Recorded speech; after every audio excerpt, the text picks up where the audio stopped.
sein, dass da sehr viele Abgeordnete, oder mehr Abgeordnete, als wir jetzt denken, die Staatsversorgung praktisch weil das ist eher in Deutschland.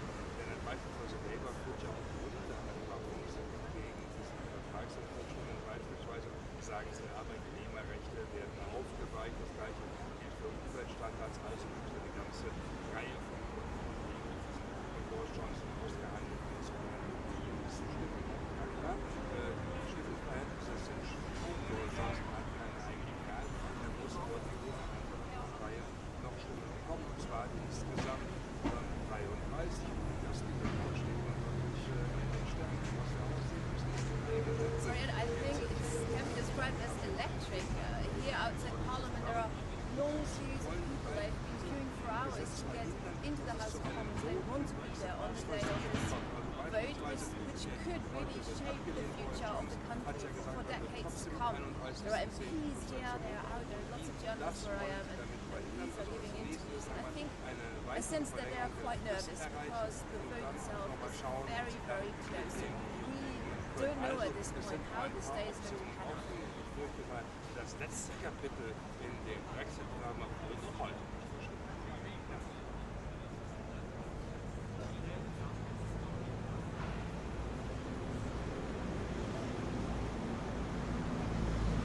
Well, I brought along some of the papers this morning, and the Daily Express urges MPs to respect the vote of the people, the will of the people, and to move on. I think they're expressing this Brexit fatigue that many of the readers will feel. They are a very Brexit supporting paper. Then again, there is the Sun, the biggest tabloid, and they pick Boris Johnson in a controversial post, and they are hoping he's going to be a Saturday night leaver, so another Brexit supporting paper with a slightly lighter tone. The papers, of course, are divided as the country. There are other more Remain supporting papers, and they would have a different message on their front page. And like all politics, it's down to the basic arithmetic. Boris Johnson needs 320 votes to get his already 291 has built that, and they're all Tories, of course. Democratic Unionist parties, which has been propping up. There is a certain momentum, I think, that we're sensing here in London that maybe we haven't seen so far, and this momentum could swing into Boris Johnson's direction because a lot of MPs, particularly on the Labour side, even though Labour is officially opposing this deal, but there might just be enough Labour parliamentarians who will back Boris Johnson's deal because they sense that enough is enough, and they do want to vote with their constituents. Really, a lot of them are definitely fed up and they want to move on. But really, will it be enough MPs to back Boris Johnson when it doesn't have a majority, and when officially all the other opposition parties are against the deal? We shall see a little bit later on in the day.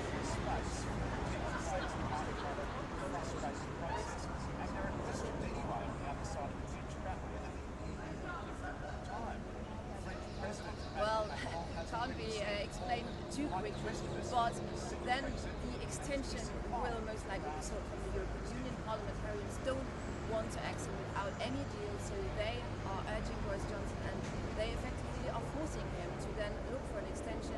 Most likely another election will then follow.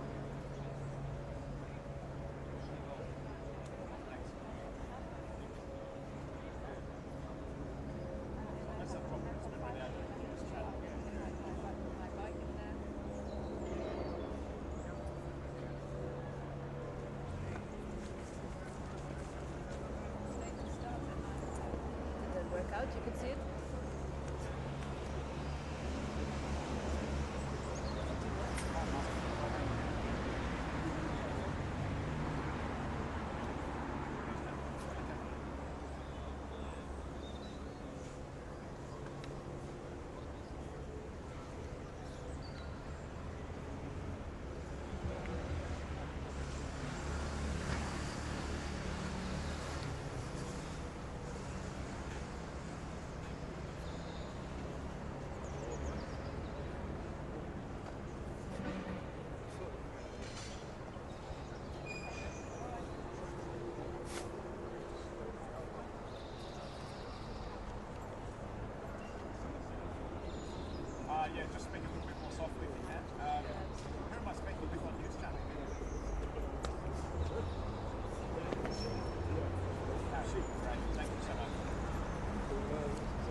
So I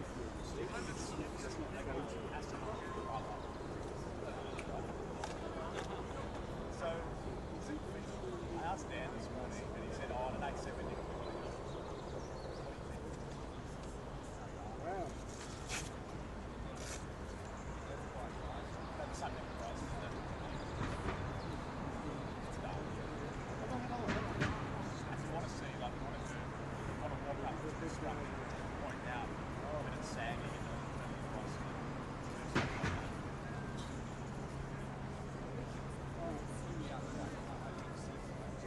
Yeah, mate, I'm happy to go whenever you want. Yeah, what's your spinning, mate? Come on, mate. Take it a minute 20, that's fine, mate. But you've got a lot of skill, though, Tim.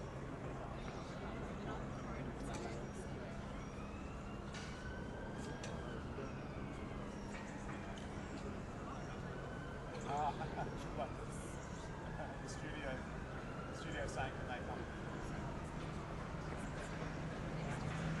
Yeah, that's right. Tim says bring it back in.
That's the question, isn't it? All politics comes down to arithmetic, Marion. Boris Johnson needs 320 votes to get this up. Now, he's got 291, of course. They're all Tories. They're willing to back the deal. The Democratic Unionist Party, which has been propping up the Conservatives in power, has already declared it won't support it. So what does that mean? It means that Boris Johnson needs to persuade the most hardcore Brexiteers, those who prefer no deal whatever, to come on board, as well as a significant number of no-proof views. It means that to defend all across the floor finds hardcore fundamentals.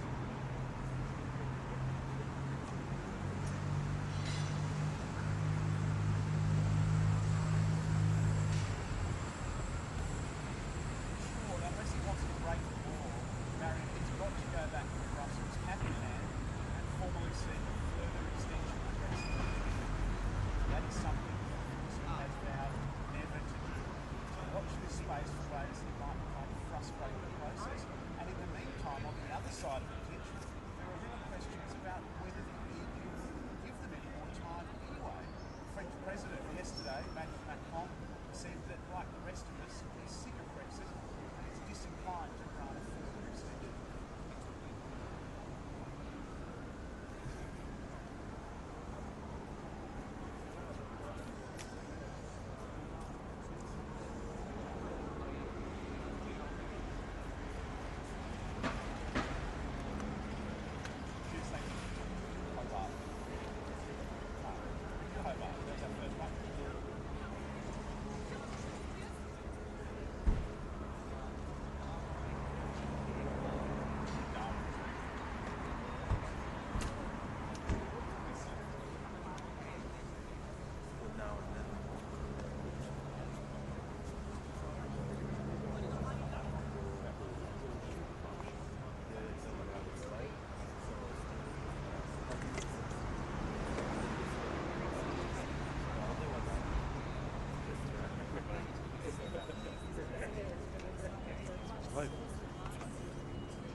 is that right?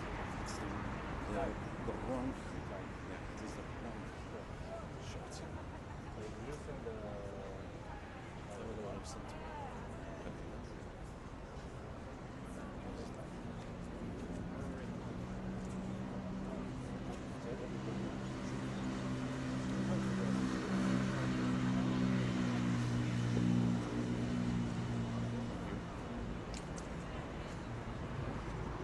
هذه اللقطة تذبحه ما يشتغل، يفتكر إهانة. الواحد عنده هذا المرض. I'm not a driver. I'm not. يا أخي help me. لما أشيل ترايفود. أنت جاي لي إيدك منفضين وأنا شايلك ترايفود وأنا حمل درعك، أو ليش أنا ما تخبرني في يعني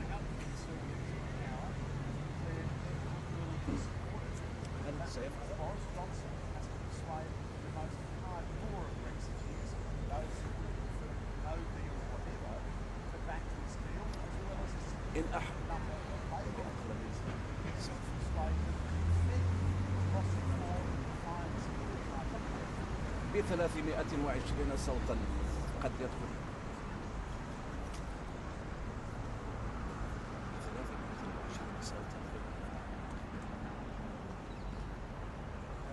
Well, unless he wants to break the law, Boris Johnson has to go hat in hand back to Brussels and formally seek yet another extension to Brexit in 2020. And that is something he has vowed he would never do. ب 320 صوتا. Trying to frustrate the process.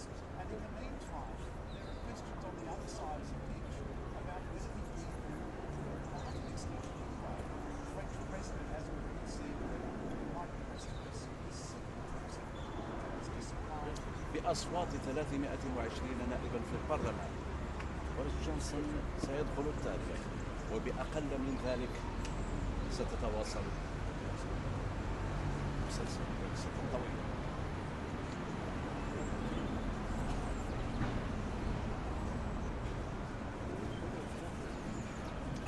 إن حصل على أصوات 320 نائبا في البرلمان، إن حصل على أصوات 320 نائبا في مجلس العموم، بوريس جونسون قد يدخل التاريخ، وبأقل من ذلك العدد سيتواصل مسلسل بريكسيت الطويل.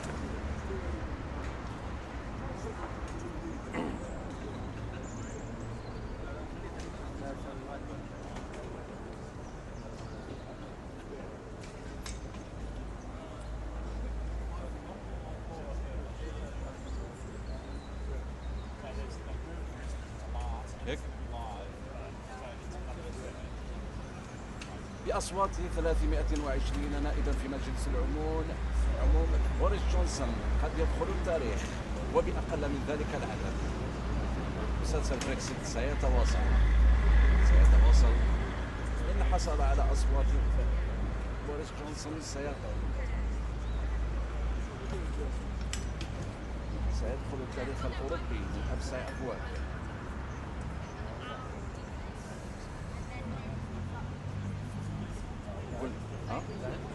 خلينا نشوف تست.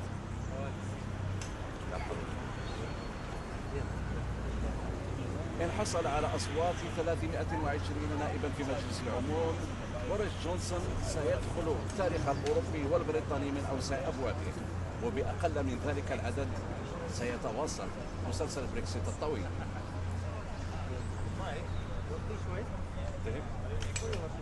لأنه تعرف يكون هذا it doesn't matter anyway. أنا يعني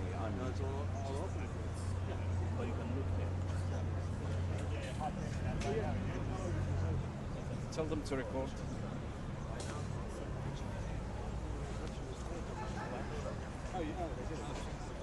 5 minutes to go.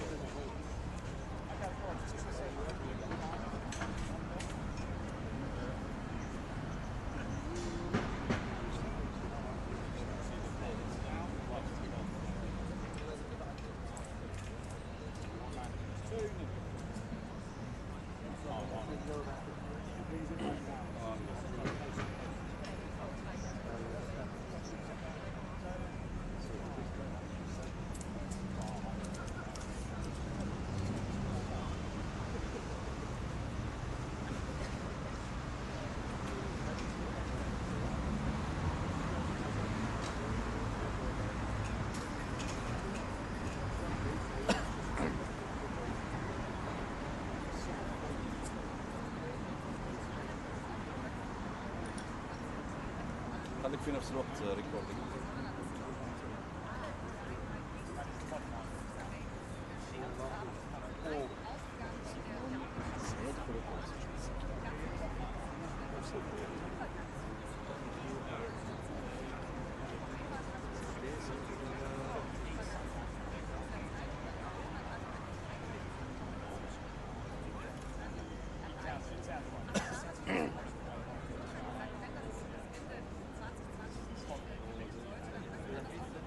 Okay, record.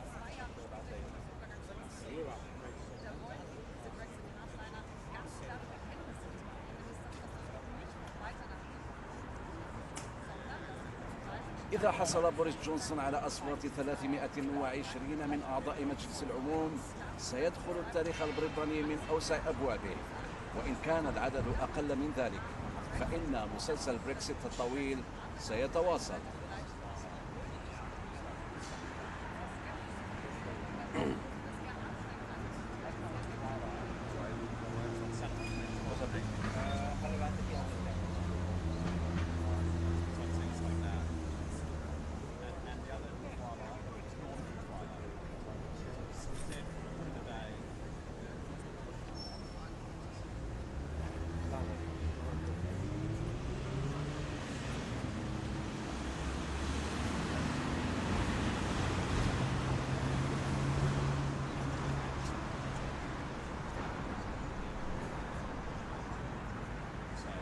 So here I am.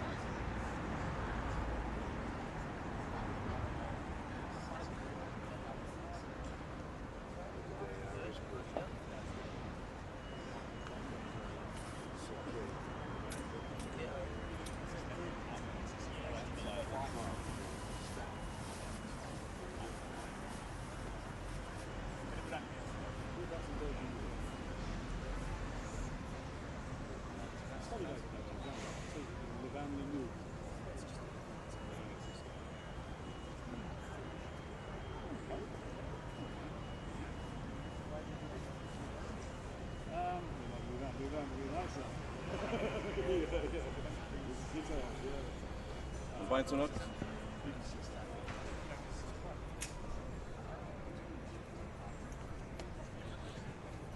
يا صباح الأنوار، مرحبا بك بشار.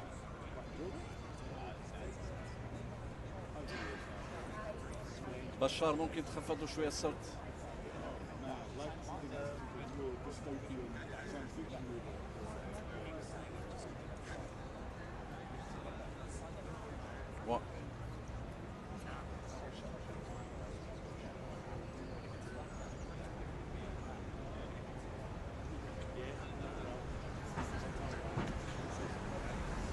يا ريت لو تخفضوا شوي، خفضوا شوي.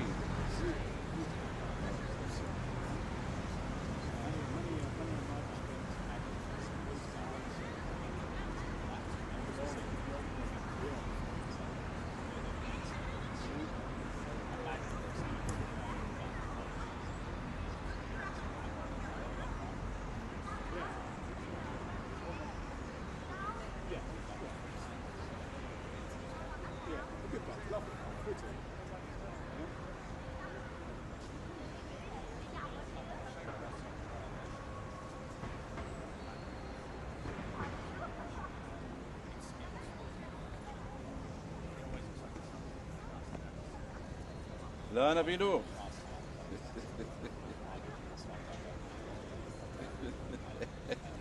صافا وانت لاباس عليك؟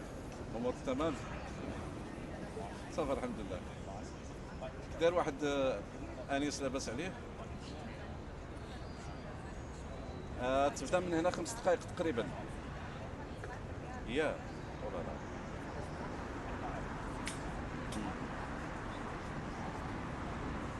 قولي صافا با. There was another try. لا اله الا الله، لا اله الا الله. فاهم. But they have it under control. That means that if you go that close and you say, okay, bang. فاطمة ولا فاطمة؟ عندي الديري وي. فاطمة اوكي. اوكي فهمت الان. عندنا الان زوج جهات يحكموهم النساء، جهة قلبي وجهة طنجة الحسيمة تطوان.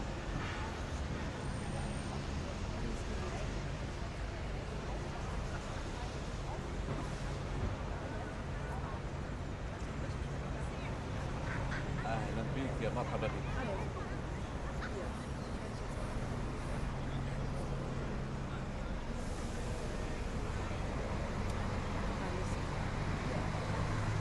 Yes, خرخشة في الصوت كيف يعني؟ das ist alles still und so fort. ما فهمت عليك. الصوت عندي ما نظيف.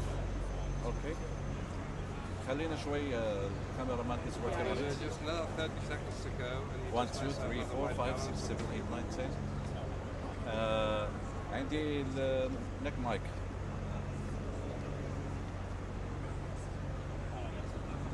في خرخشة في الصوت.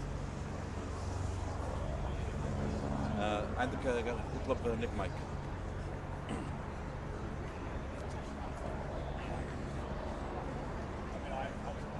ما في؟ للأسف ما في، ما جبنا معنا.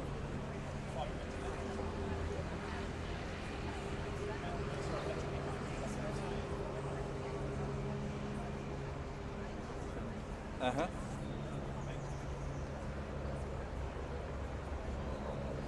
une forteresse.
Introductory remarks. First, I want to thank, and I'm sure colleagues across the House want to join me in thanking, all of the staff of the House who have worked so hard to facilitate the sitting today. I know that many of them have had to make special arrangements to be here, as have many honourable and right honourable members. Secondly, I would remind honourable members of what I said in my statement at the start of the session less than a week ago about the need to be mindful of the impact of what they say, not only upon other honourable and right honourable members, but upon others who follow our proceedings. Thirdly, I can inform the House that I have selected Amendment A in the name of Sir Oliver Letwin and others to Motion 1, and the manuscript amendment in the name of Peter Kyle and others to Motion 2.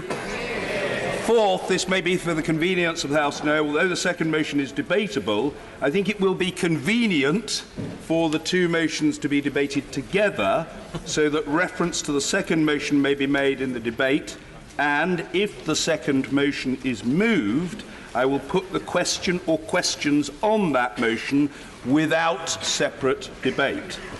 Order. Statement. The Prime Minister. Mr. Speaker, Mr. Speaker, I want to begin by echoing what you've just said. My gratitude to all members of the House for assembling on a Saturday for the first time in 37 years, and indeed to all members of our House of Commons staff who have worked to make this sitting possible. And I know it's meant people giving up their Saturdays, breaking into their weekends at a time when families want to be together, and of course it means missing at least the end of England's World Cup quarter-final. I apologise to the House for that, and I wish I could watch it myself. I know the honourable member for Cardiff West has postponed his 60th birthday party, if not his 60th birthday, to be here. So, Mr. Speaker, the House has gone to a great deal of trouble to assemble here on a Saturday for the first time in a generation. And I do hope that in assembling for the purposes of a meaningful vote, that we will indeed be allowed to have a meaningful vote this evening. And with permission, Mr. Speaker, I shall make a statement on the new agreement with our European friends. And the House will need no reminding that this is the second deal and the fourth vote 3.5 years after the nation voted for Brexit. And during those years, friendships have been strained, families divided, and the attention of this House consumed by a single issue that has at times felt incapable of resolution. But I hope, Mr. Speaker, that this is the moment when we can finally achieve that resolution and reconcile the instincts that compete within us. Many times in the last 30 years, I've heard our European friends remark that this country is half-hearted in its EU membership. And it is true that we in the UK have often been a back marker, opting out of the single currency, not taking part in Schengen, very often trying to block some collective ambition.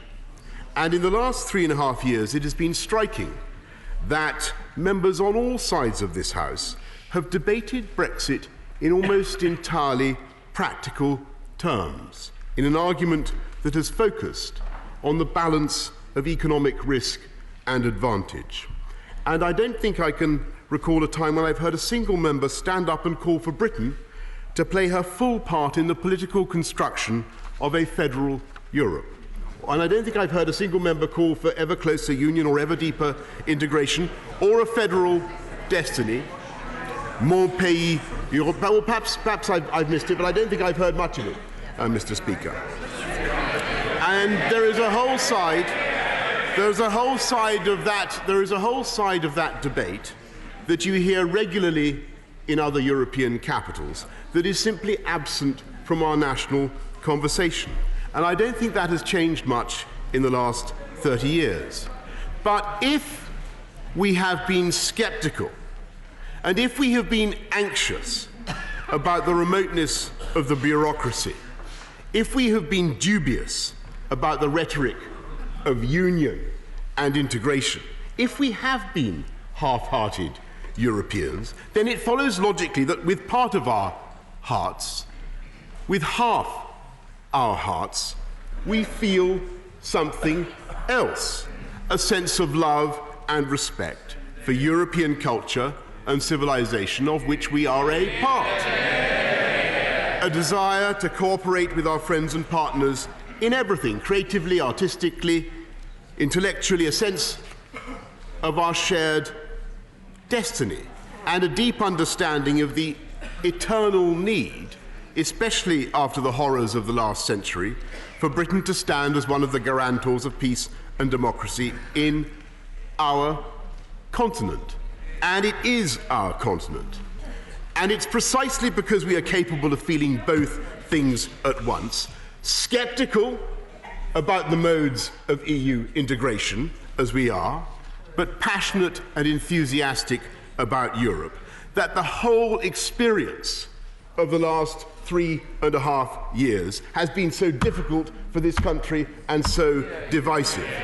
And that is why it is now so urgent for us to move on and to build a new relationship with our friends in the EU on the basis of a new deal, a deal that can heal the rift in British politics, unite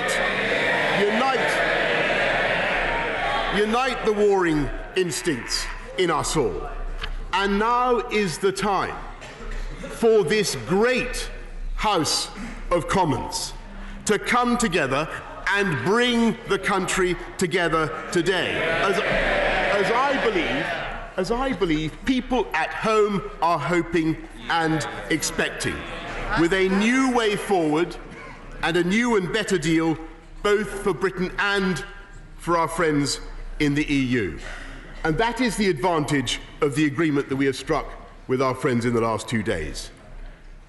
Because this deal allows the UK, whole and entire, to leave the EU on October the 31st, in accordance with the referendum, while simultaneously looking forward to a new partnership based on the closest ties of friendship and cooperation.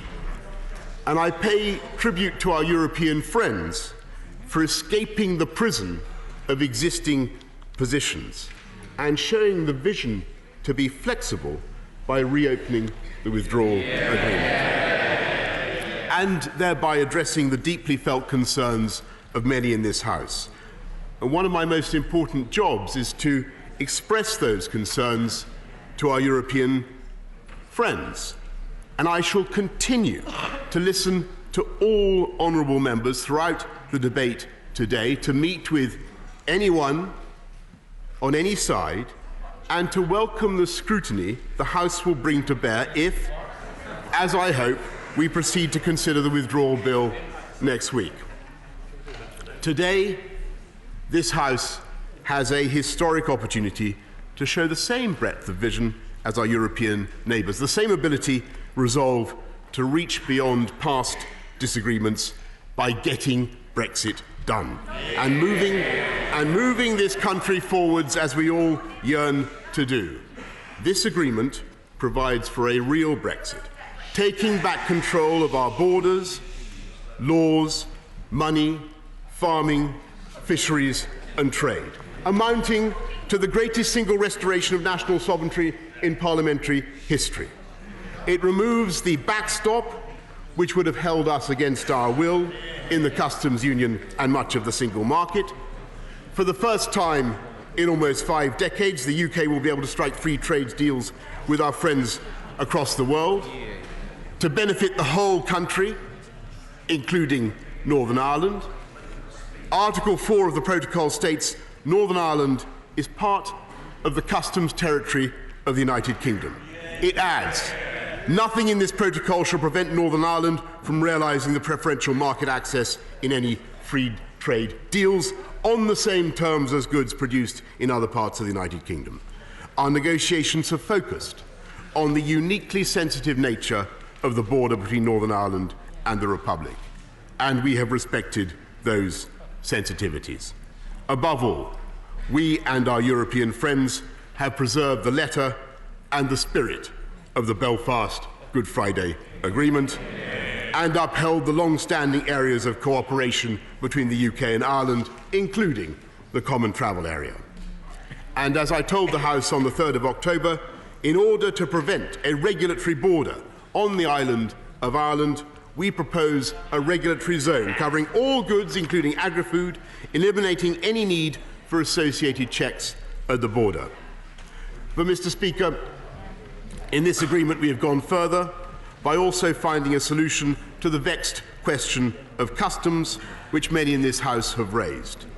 Our agreement ensures, and I quote, unfettered access, market access for goods moving from Northern Ireland to the rest of the United Kingdom's internal market.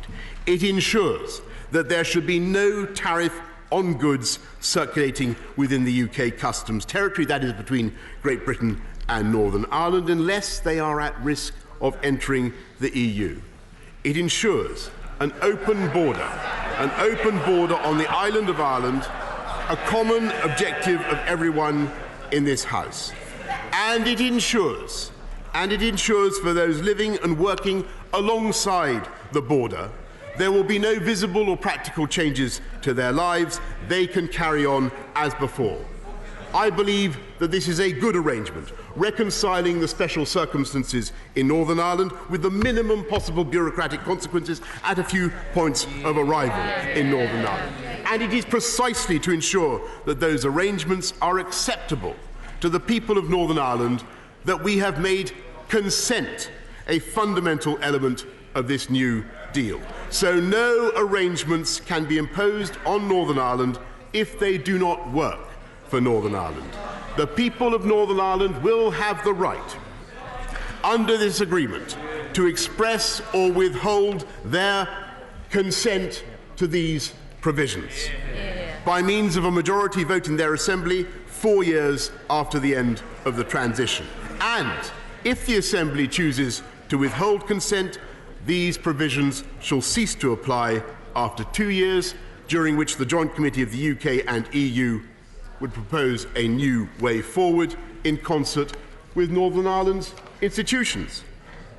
And as soon as this House allows the process of extracting ourselves from the EU to be completed, the exciting enterprise of building a new relationship with our friends can begin, which has been too long delayed, and which they would delay any further. Mr. Speaker, I do not wish this project to be the project of any one government or any one party, but rather the endeavour of the United Kingdom as a whole. Only this Parliament can make this new relationship the work of the nation. And so Parliament should be at the heart of decision-making as we develop our approach, and I acknowledge that in the past we have not always acted perhaps in that spirit. So as we take forward our friendship with our closest neighbours and construct that new relationship, I will ensure that a broad and open process draws upon the wealth of expertise in every part of this House, including select committees and their chairs. Every party and every member who wishes to contribute will be invited to do so, and we shall start by debating the mandate for our negotiators in the next phase. Mr. Speaker, the ambition for our future friendship is contained in the revised political declaration, which also provides for this House to be free to decide our own laws and regulations. I have complete faith in this House to choose regulations that are in our best tradition of the highest standard, of the highest standards of environmental protections and workers' rights. No one anywhere in this chamber believes in lowering standards. Instead,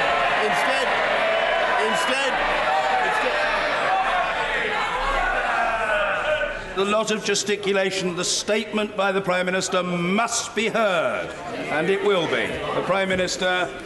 Mr. Speaker, I'm grateful. No one believes in lowering standards. Instead, we believe in improving them, as indeed we will be able to do, and seizing the opportunities of our new freedoms. For example, free from the common agricultural policy. We will have a far simpler system where we will reward farmers for improving our environment and animal welfare, many of whose provisions are impossible under the current arrangements, instead of just paying them for their acreage. And free from the common fisheries policy, we can ensure sustainable yields based on the latest science, not outdated methods of setting quotas. And these restored powers will be available not simply to this government, but to every future British government of any party to use as they see fit. That is what restoring sovereignty means. That is what is meant in practice by taking back control of our destiny. And our first decision, on which I believe there will be unanimity, is that in any future trade negotiations with any country, our National Health Service will not be on the table. Mr. Speaker, I am convinced that an overwhelming majority in this House, regardless of our personal views, wishes to see Brexit delivered in accordance with the referendum. A majority. And in this crucial mission, there can no longer be any argument for further delay. And as someone who passionately believed that we had to go back to our European friends to seek a better agreement, I must tell the House that with this new deal, the scope for future negotiation, for fruitful negotiation, has run its course. He said, that we couldn't reopen the withdrawal agreement, Mr. Speaker. They said we couldn't reopen the withdrawal agreement.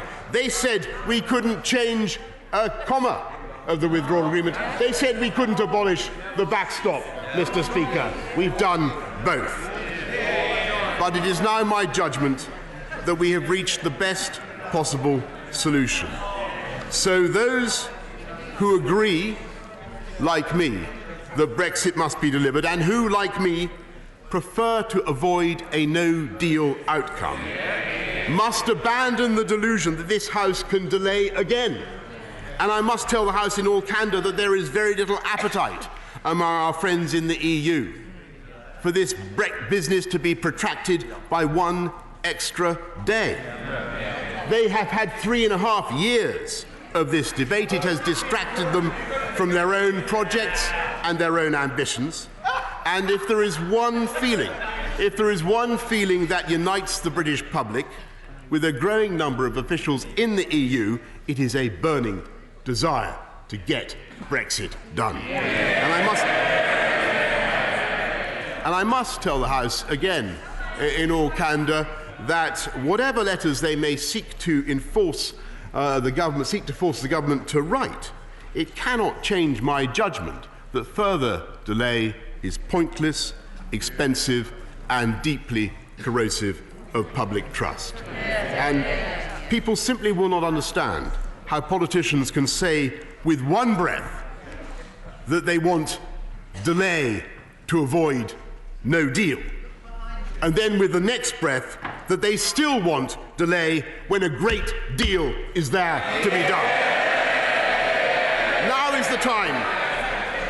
is the time, Mr. Speaker, to get this thing done. And I say to all members, let us come together as Democrats to end this debilitating feud.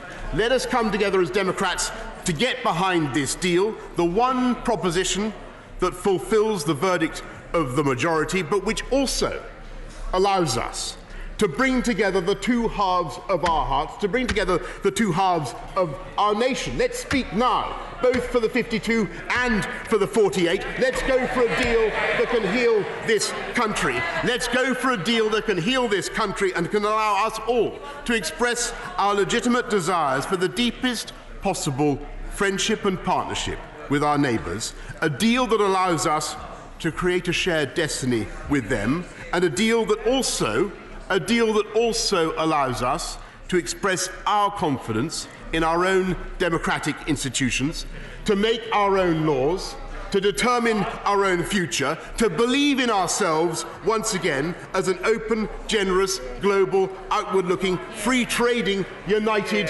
Kingdom. That is the prospect. That is the prospect that this deal offers our country. It is a great prospect and a great deal, and I commend it to the House.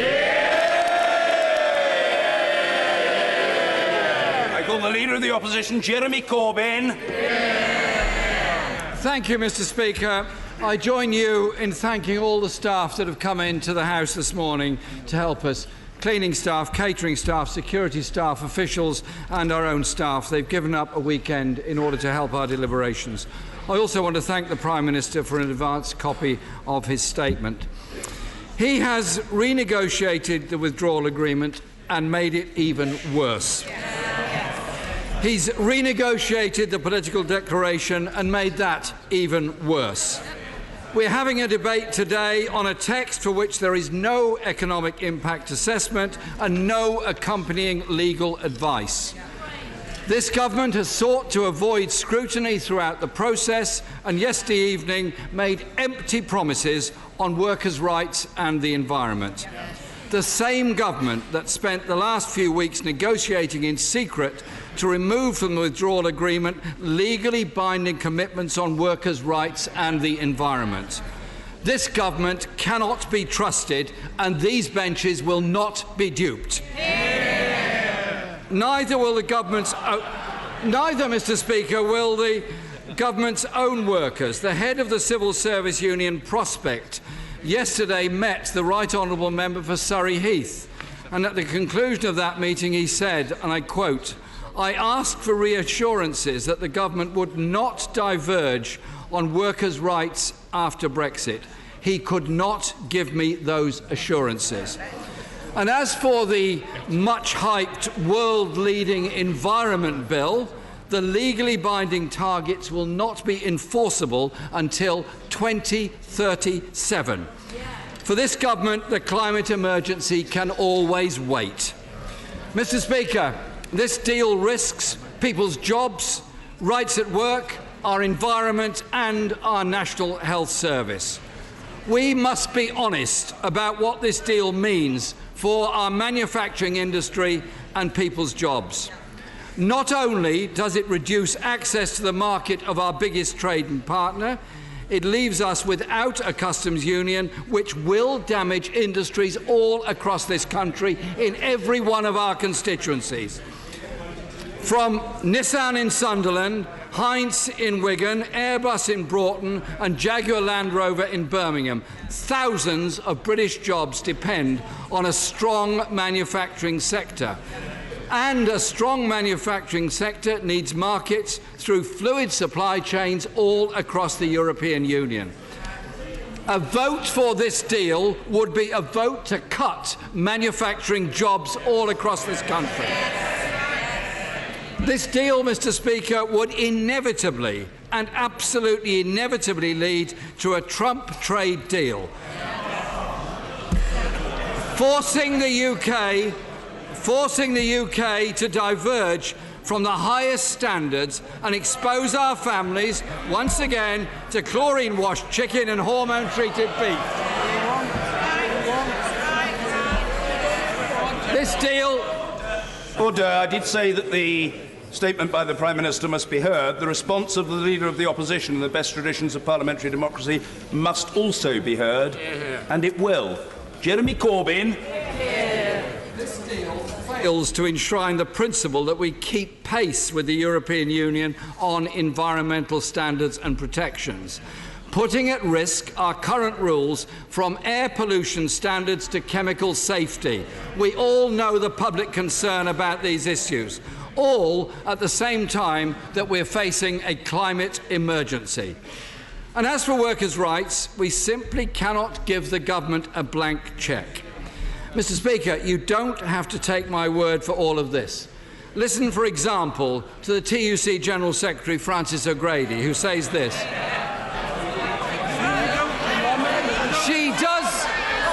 She does represent an organisation. She does represent an organisation that has 6 million members affiliated to it. This deal, Mr. Speaker, would be a disaster for working people. It would hammer the economy, cost jobs and sell workers' rights down the river.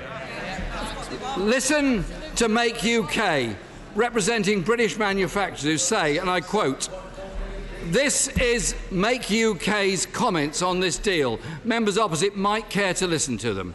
Commitments to the closest possible trading relationships in goods have gone. Under this deal, differences in regulation between the UK and the EU will add cost and bureaucracy. Our companies will face a lack of clarity, inhibiting investment and planning." Listen also to the Green Alliance, who said the deal amounted to a very sad Brexit read from a climate perspective. The message, Mr. Speaker, is clear. This deal is not good for jobs, damaging for our industry and a threat to our environment and our natural world. It's not a good deal for our country, and future generations will feel the impact. It should be voted down today by this House. Mr. Speaker, I also totally understand the frustration and the fatigue across the country and in this House. But we simply cannot vote for a deal that is even worse than the one the House rejected 3 times. The government's own economic analysis shows this deal would make the poorest regions even poorer and cost each person in this country over £2,000 per year. If we vote for a deal that makes our constituents poorer, we are not likely to be forgiven for doing that. Mr. Speaker, the government is claiming that if we support their deal, it will get Brexit done, and that backing them today is the only way to stop a no deal. I simply say nonsense. Supporting the government this afternoon would merely fire the starting pistol in a race to the bottom in regulations and standards.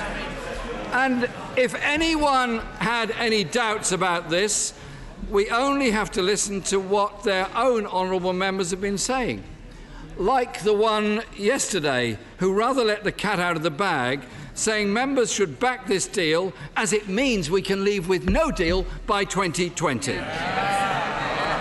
The cat has truly got out of the bag.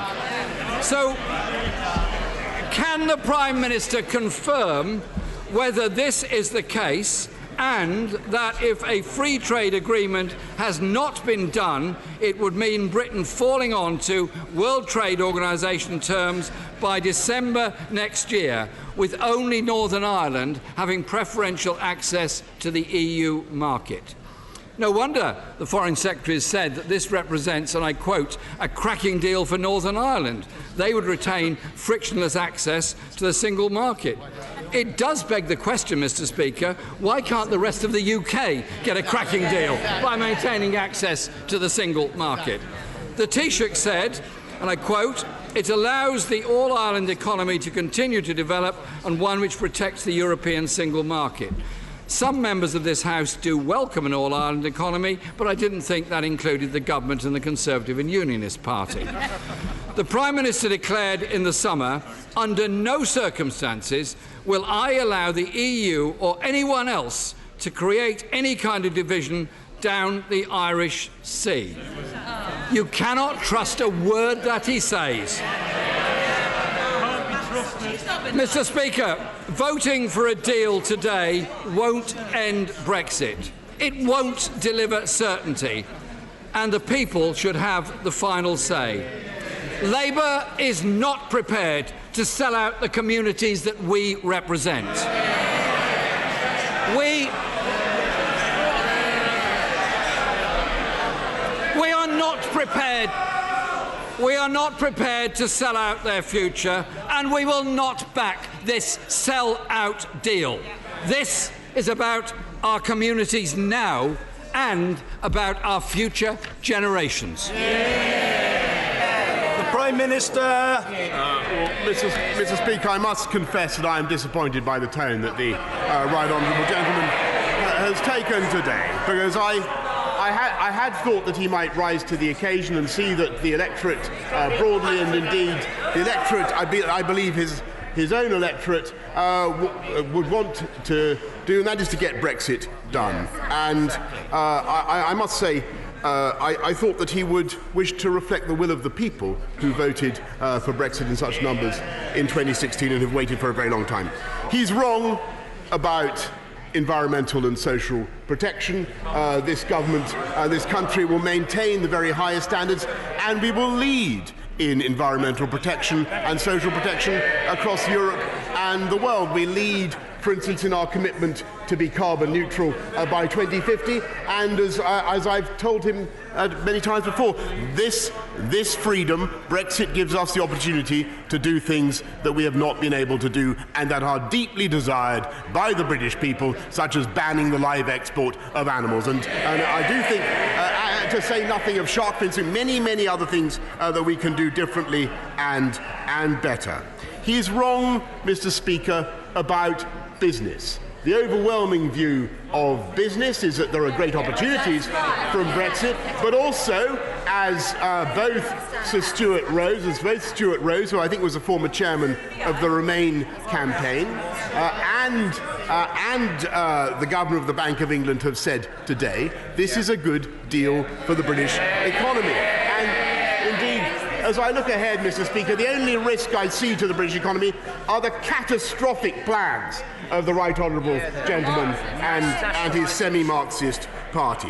What British business wants is the certainty and the stability of getting Brexit done on October the 31st, and then the opportunity to build a new future with our European partners and to do free trade deals around the world. Mr. Speaker, he is wrong about Northern Ireland, which will exit the EU customs union along with the rest of the UK, I may say in defiance of what the Commission and indeed the Irish government had intended. And he talks about trust, Mr. Speaker. Mr. Speaker, I can't think of anything. This is a right honourable gentleman. I don't wish to be unnecessarily adversarial today. This is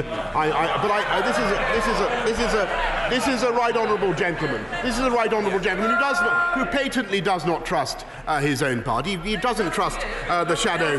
He doesn't trust the shadow chancellor. Above all, he has not been willing to trust the people of this country by granting them the right to adjudicate on him and his policies in a general election. He won't trust the people, and he doesn't trust the people by delivering on the result of their referendum in 2016. Mr. Speaker, I suggest in all humility and candour to the House that they should ignore the pleadings of the honourable gentleman and vote for an excellent deal that will take this country and take the whole of Europe forward. Mr. Kenneth Clark. Mr. Speaker, the Prime Minister began his statement, for which I'm grateful, by saying that how rare it had been in this House ever for people to support federalism and a United States of Europe. And I entirely agree with that. Federalism and the belief in the superstate are as rare in this country as they are nowadays in every one of the other 27 member states. But would he accept that for the last 50 years, the Conservative Party, the vast majority of the Conservative Party, and all four Conservative Prime Ministers in whose governments I served, believed that membership of the European Union gave us a stronger voice politically in the world as one of the three leading members of the European Union, and gave us access to a free trade market that enabled us to build a strong and competitive economy. So would he reassure me, as I assure him I will vote for his deal once we have given legislative effect to it, that when he goes on to negotiate the eventual long-term arrangements, he will seek a solution where we have the same completely open access across the Channel, across the Irish border, to trade and investment in both directions with the European Union that we have now, even if we have to sacrifice the political benefits we've hitherto enjoyed from membership of the Union. Thank you, Mr. Speaker. I wish to agree with my right honourable friend in at least part of his analysis, because he says that there's a scepticism across the EU and across the continent at the moment about federalism and the desire to build a European Union super-state. And I think he's right in that, Mr. Speaker. But unfortunately, that scepticism has not percolated up, as it were, to the elites who run the EU and those who set the agenda in Brussels.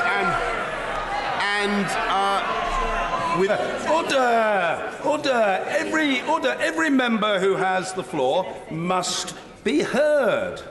The Prime Minister. I think I'm making a valid point, Mr. Speaker, which is that in Brussels, the message that my right honourable friend sends has not really been perfectly understood, and they continue with a large number of federalist projects. And I was at the European Council only the last couple of days, hearing the distinguished President of France calling for a union bancaire.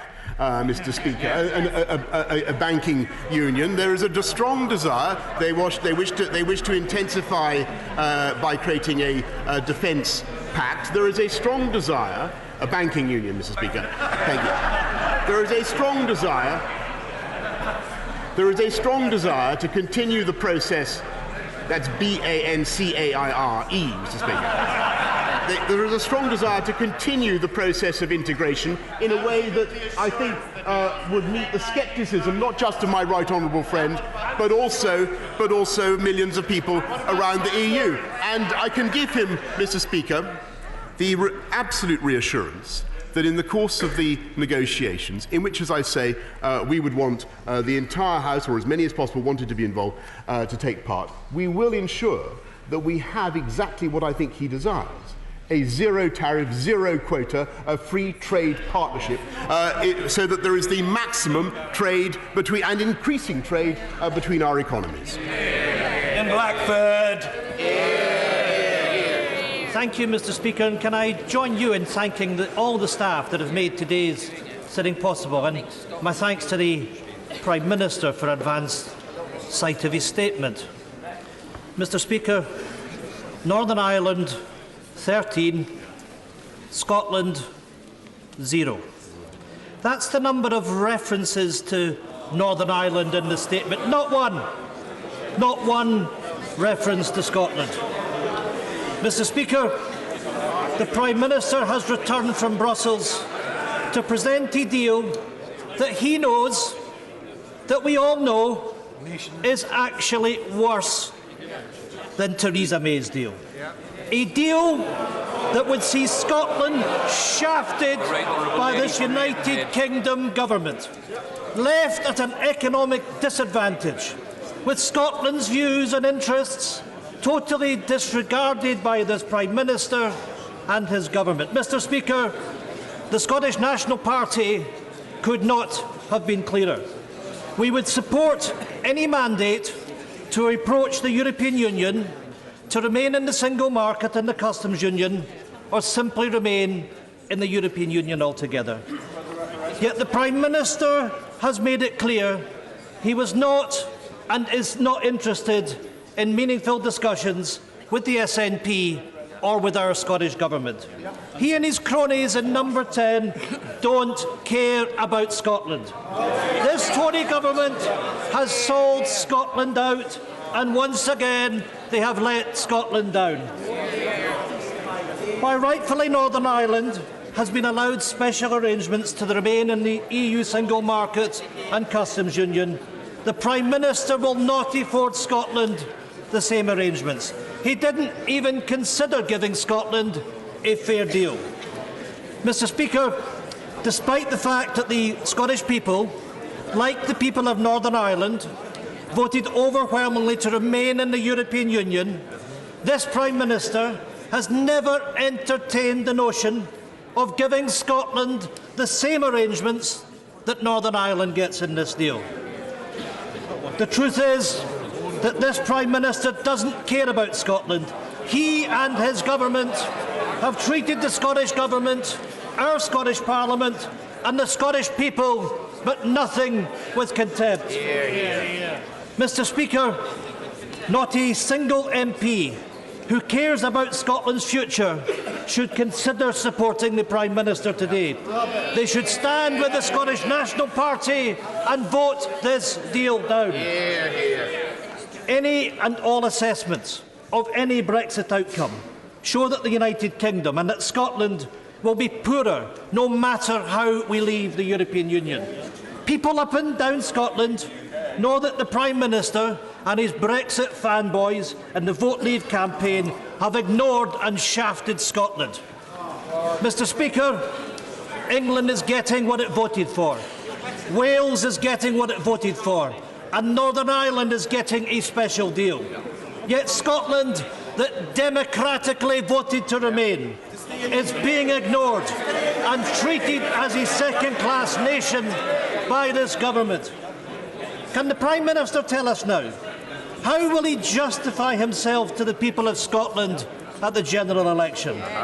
When he cannot, and when he fails, and when the Brexit backing fan club from all quarters fails, will he finally respect the mandate of the Scottish people and let them have their say on our future?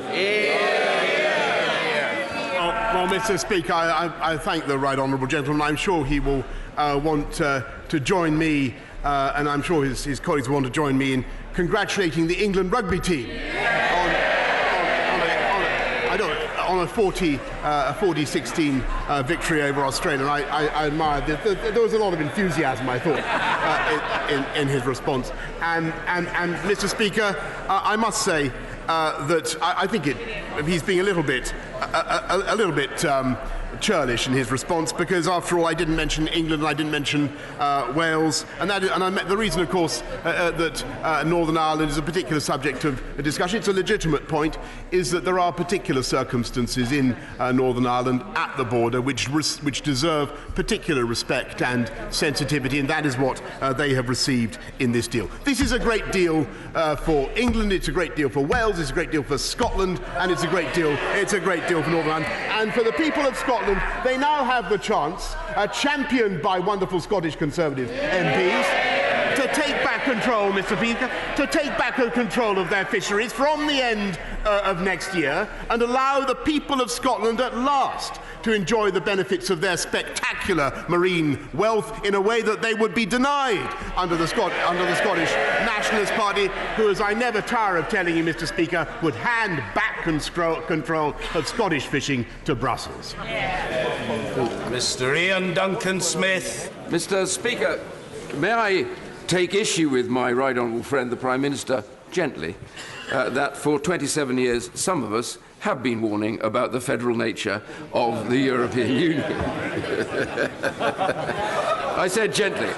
May I also say to my honourable friend that I am in real agreement as I stand here today with my right honourable friend, the Leader of the House, the Father of the House, I beg your pardon, who has said that he will back this deal today. So will I. And I want to ask him, therefore, in that spirit, would he please come to the dispatch box and ask the member for West Dorset to please now, recognising we need to have a meaningful vote, to withdraw his amendment and give the British people what they are dying for is a decision on Brexit. Well, I'm full of respect for the contributions that my right honourable friend has made over many, many years on this subject, and I didn't mean in any way to exclude him from to say that he hadn't made important contributions on the subject of a federal Europe. What I said was that I hadn't heard people often speaking up in favour of integration of this country into a federal Europe, federal EU, Mr. Speaker. On his point about the amendment that I believe is being proposed, and I think you have accepted, from the honourable member, my right honourable friend from West Dorset. I do think that this is a momentous occasion for our country and for our Parliament. And it would be a great shame if the opportunity to have a meaningful vote, which is what I believe this House has been convoked to do were to be taken away from us. And I just say that with the greatest respect to my right honourable friend, who I think is actuated by the best possible intentions. Joe Swinson. Thank you, Mr. Speaker. The Prime Minister's deal removes protections on workers' rights. It puts a border down. Order. We've all agreed recently on the importance of mutual respect. The leader of the Liberal Democrats is entitled to be heard, and believe me, she will not, under any circumstances, be shouted down. Joe Swinson. The Prime Minister's deal removes protections on workers' rights. It puts a border down the Irish Sea, and according to the government's own analysis, will damage our economy on a scale greater than the financial crash. Today, hundreds of thousands of people will be outside demanding a final say in a people's vote. Isn't the truth that the reason the Prime Minister refuses their calls is because he knows that if given the option, the people will reject his bad deal and choose to remain in the European Union? Well, Mr. Speaker, I'm afraid that the right honourable lady is not correct in what she says. The New Deal does absolutely nothing to remove protections from workers or from the environment. On the contrary, it gives us the opportunity to strengthen such protections. And she asks for the people to have a final say, Mr. Speaker, at the ballot box, and yet she's been preventing a general election, Mr. Speaker. In addition to her, instead of campaigning a general election, she's been in Brussels asking the EU not to give this country a new and better deal. And I think the mere fact that we have a great deal before us today is a tribute to the signal lack of influence of the Liberal Democrats in Brussels. Order. I certainly don't anticipate that it will be possible to call everybody on the statement, and we will want to proceed with the debate on the motions. But in the name of maximising participation, there is a premium upon brevity from back and front benches alike. Mr. David Davis. Despite the fact that those who oppose Brexit have tried to undermine its negotiating position at every turn, despite the fact that the Benn Act sought to remove its strongest negotiating lever, the Prime Minister has done what they said was impossible 2 weeks ago and got the European Union to reopen and change their negotiating position. Does he agree with me that during the referendum this Parliament effectively made a promise to the British people to deliver on their decision? And today is the day to deliver on that promise. Well, I thank the right honourable gentleman for what he has said, and he is indeed correct that I do believe this excellent deal dispels the doubts of many people about what this country could achieve and indeed will achieve in the future. And I thank him, my fellow campaigner on this issue, for the way he has stood up for the vision that we both share for our country as an open, global, free-trading, generous, outward-looking, but European economy. That is what this deal allows us to be. I believe it is a great step forward, and I hope the House endorses it. Nigel Dodds. Mr. Speaker, weariness in this House over Brexit should not be an excuse for weakness on Brexit or weakness on the Union. This party has supported respecting the right of the people of the United Kingdom's referendum decision to leave the European Union. We have supported that. We continue to support that. But it must be Brexit for the whole of the United Kingdom, leaving the single market and the customs union, if that is what the rest of the UK does, along with the rest of the UK. This deal puts Northern Ireland, yes, in the UK customs union, but applies de facto all the European customs union code. Yes, it does. Yes, it does. Read the detail. It also puts us in the VAT regime. Yes. It also puts us in the single market regime for a large part of goods and agri-food without any consent up front, contrary to the agreement made in December 2017, which said that only regulatory difference could happen with the consent of the Executive and the Assembly. It drives a coach and horses through the Belfast Agreement by altering the cross-community consent mechanism. It was once said that no British Prime Minister could ever agree to such terms. And indeed, those who sought the leadership of the Tory party said that at our conference. Yes. Will he now abide by that and please reconsider the fact that we must leave as one nation together? There may be special circumstances for Northern Ireland, but that can only be with the consent of the people of Northern Ireland, Unionists and Nationalists together. That is the basis on which the peace process, the political process, has advanced. He must respect that. Well, Mr. Speaker, I must say that, well, first of all, I'm grateful to the Right Honourable Gentleman in this sense, that together he and I and the rest of his group did make a case powerfully to the EU that it was necessary for Northern Ireland to come out of the customs union, which was not, by the way, a point that was accepted by them. And we were successful in that. Insofar as he is critical of the arrangements, and by the way, the significant point about a customs union is it is a union that sets its own tariffs, its own duties at the perimeter around that customs union. That is what the whole of the UK will do, including Northern Ireland, and it was not, let's be frank, Mr. Speaker, what the European Commission or our European friends thought would be the result of these negotiations. I believe it's a great success for Northern Ireland and for the whole of the country.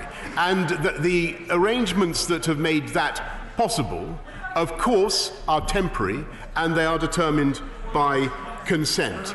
And I must say, Mr. Speaker, in all frankness, I do think it a pity that it is thought necessary for one side or the other in the debate in Northern Ireland to have a veto on those arrangements. Because after all,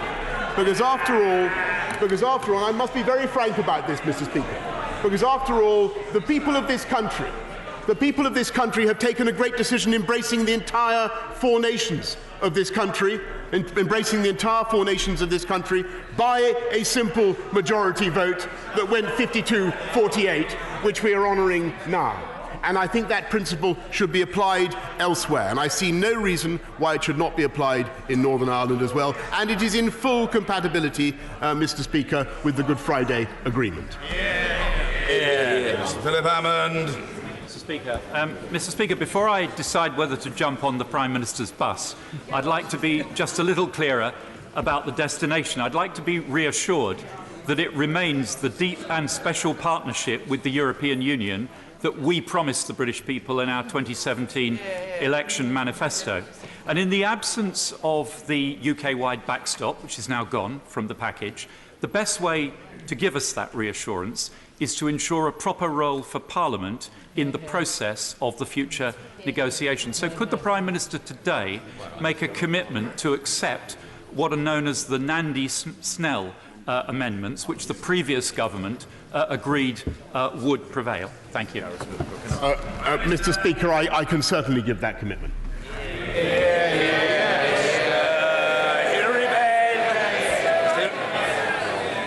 Thank you very much, Mr. Speaker. This agreement will maintain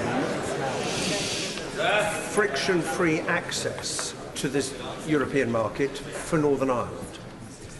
Can the Prime Minister therefore explain why he is so determined to deny that exact same benefit to the rest of the United Kingdom? Because I say to him that if he presses on with that path, he will not heal the rift to which he referred a moment ago.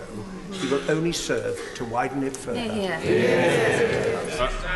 Mr. Speaker, the Right Honourable Gentleman, whom I have a high regard, is, I think, one of those who believes that we should delay further in the EU. I don't believe that. I think we should come out as one UK, and I think there's a very important difference between Northern Ireland and the other constituent parts of the UK, and that was evident. It's evident in the Good Friday Agreement. It's evident in the need to treat that particular land border with a great deal of sensitivity and respect, and that is, I think, something something that is agreed on all sides of this House, and I think is appreciated by the right honourable gentleman himself. Sir William Cash.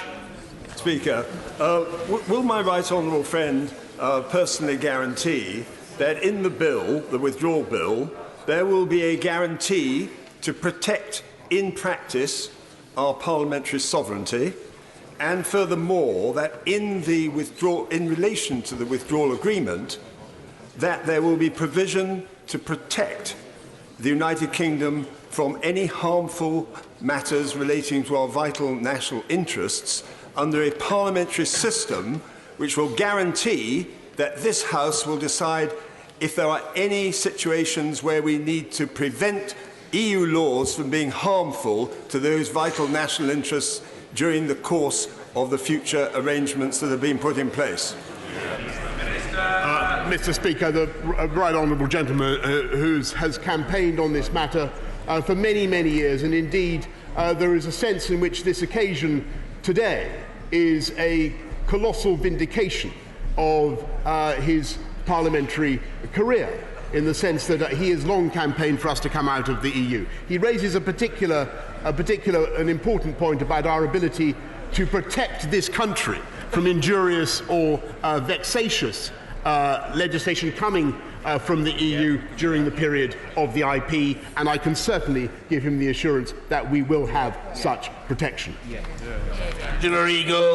you, Mr. Speaker. The Prime Minister's predecessor said in this place that no British Prime Minister could ever accept a deal that put a border down the Irish Sea. The Prime Minister himself went to the DUP conference not long ago and said the same thing to them. He has now agreed a deal which puts a border down the Irish Sea. So can the Prime Minister tell this House why on earth anyone in the country, let alone anyone in this place, will ever believe a reassurance that he ever gives ever again? I'm afraid, Mr. Speaker, I'm afraid that the right honourable lady is simply wrong. There will be no border down the Irish Sea. There are already checks for epidemiological purposes. There will be some customs checks, yes, but of course what we are trying to do is to avoid. But there will be no, Mr. Speaker, there will be no tariffs. There will be a single united customs union between all four nations of the UK, as she would expect. And that is what we have delivered. And we have delivered it, by the way, in defiance of the scepticism and the negativity of the party opposite, who continually said that it couldn't be done, and said that it was absolutely essential for Northern Ireland to remain in the customs union of the EU. We have solved the problem, and we have taken Northern Ireland out. Damien Green. Mr. Speaker, there are many of us who don't often feature at the noisy ends of the debate, who campaigned hard for Remain, but who accept the result of the referendum because we are above all Democrats. Many of us have said things like, we will do anything to avoid no deal. Does the Prime Minister agree with me that today is the day actually to make those words mean something and vote for a deal?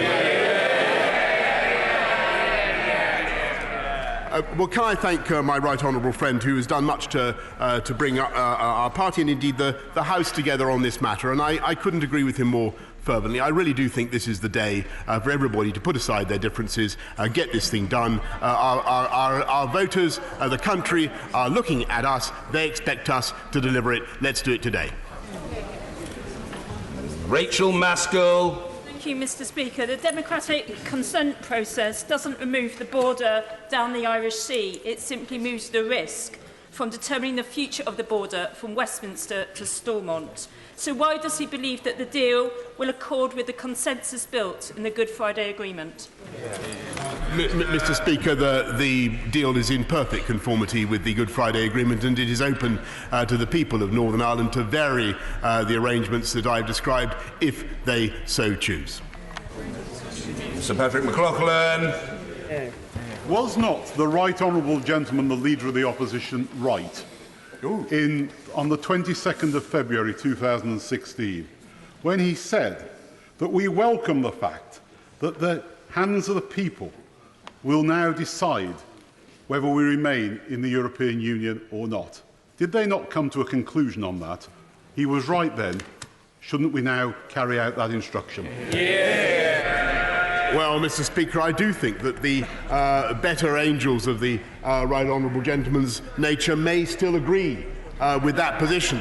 But my impression is that he has been in some way captured by those who wish now to, and is held hostage by those who now wish to convert the Labour Party into the party of revoke, of dither, a delay, a second referendum, more turmoil, more uncertainty, by the way, for business for years to come.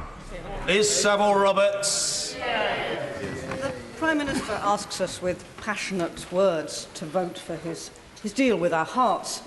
But my head can't get around the fact that we're being asked to accept his words in trusting ignorance of their full implications. And my heart tells me that the people of Wales will never be well served by his government. We're only ever an afterthought for this Prime Minister. Mr. Speaker, he has refused to share the impact assessments, and he only revealed this 535-page legal text today for us to comprehend. How could Plaid Cymru ever support his billionaire's Brexit? Mr. Speaker, it seems to me that the Right Honourable Lady may conceivably have made up her mind about the 535 pages that she has in her hand before she'd perhaps scrutinised every word of the text. But I would gently remind her of what she and I both know, and I'm a fan of the Right Honourable Lady. What she and I both know is that Wales voted to leave, and I think she should respect that. Caroline Noakes. Thank you, Mr. Speaker. 12 minutes into his statement, the Prime Minister spoke of the importance of this place in the future negotiations. Can he please reassure me, therefore, that today sees the end of the campaign to portray it as Parliament against the people, and today we accept that it is Parliament working on behalf of people? I thank my right honourable friend for her point, and I think she is absolutely right. This is the moment for Parliament and people to yoke hands, yoke arms, come together and get this thing done. That's what I... Kate Hoey. Thank you, Mr. Speaker. The Prime Minister has said very clearly that he wants to see a free trade deal by the end of 2020 for the whole of the United Kingdom. Will the Prime Minister then tell us very clearly that when that day comes, the protocol on Northern Ireland will be automatically changed, and Northern Ireland will then be part of a fully free trade deal with everything the same as the rest of the United Kingdom? Mr. Speaker, as the Right Honourable Lady knows, what happens is that the protocol, the current arrangements that we have for Northern Ireland, the arrangements envisaged in this deal, lapse automatically, and the default position is full alignment with the UK in every respect, save unless the people of Northern Ireland decide by a majority vote to remain in alignment. That is always open to them. That must be fair. It is for a very small range of policy, and from the beginning, as I've explained to the House, Northern Ireland will not only be able to take part in free trade deals, but Northern Ireland will have many of the advantages and attractions of Brexit, in the sense that we can regulate differently and better, for instance, for financial services. We can have a free port, for instance, in Belfast. There are things that I see, as is their customary way, my distinguished friends in the Democratic Unionist Party accepting this good news. There are many advantages to be had. And yes, on her point, there is the prospect of a free trade agreement between us and the EU, under which these arrangements would eventually be superseded, because we would enter into free trade, as the Right Honourable Gentleman, the Father of the House, first indicated, a zero tariff, zero quota arrangement, under which the current arrangements would be obviated. Dr. Greg Clark. Thank you, Mr. Speaker. Will my right honourable friends give a commitment, in law if necessary, that workers' rights in this country will never be inferior to those of the European Union? Mr. Speaker, yes, I certainly can.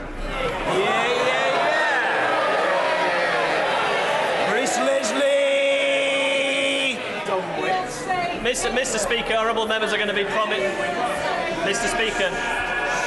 Mr. Speaker, honourable members are obviously going to be promised everything today by the Prime Minister.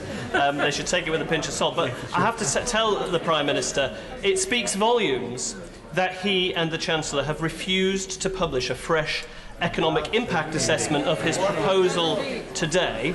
But I think the Chancellor has said, well, one was produced last year, in November 2018, by his predecessor, where, on the basis of an average free trade agreement, it would see the British economy lag by 5% of GDP. So can he at least give us the courtesy at the dispatch box now of saying that that model, that average free trade agreement, down 5%, is the expectation we could have of his plan?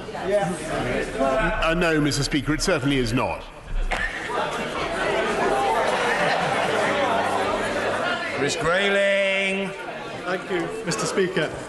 My right honourable friend will remember from the referendum the strength of feeling that he and I experienced in some of our most deprived communities about Brexit.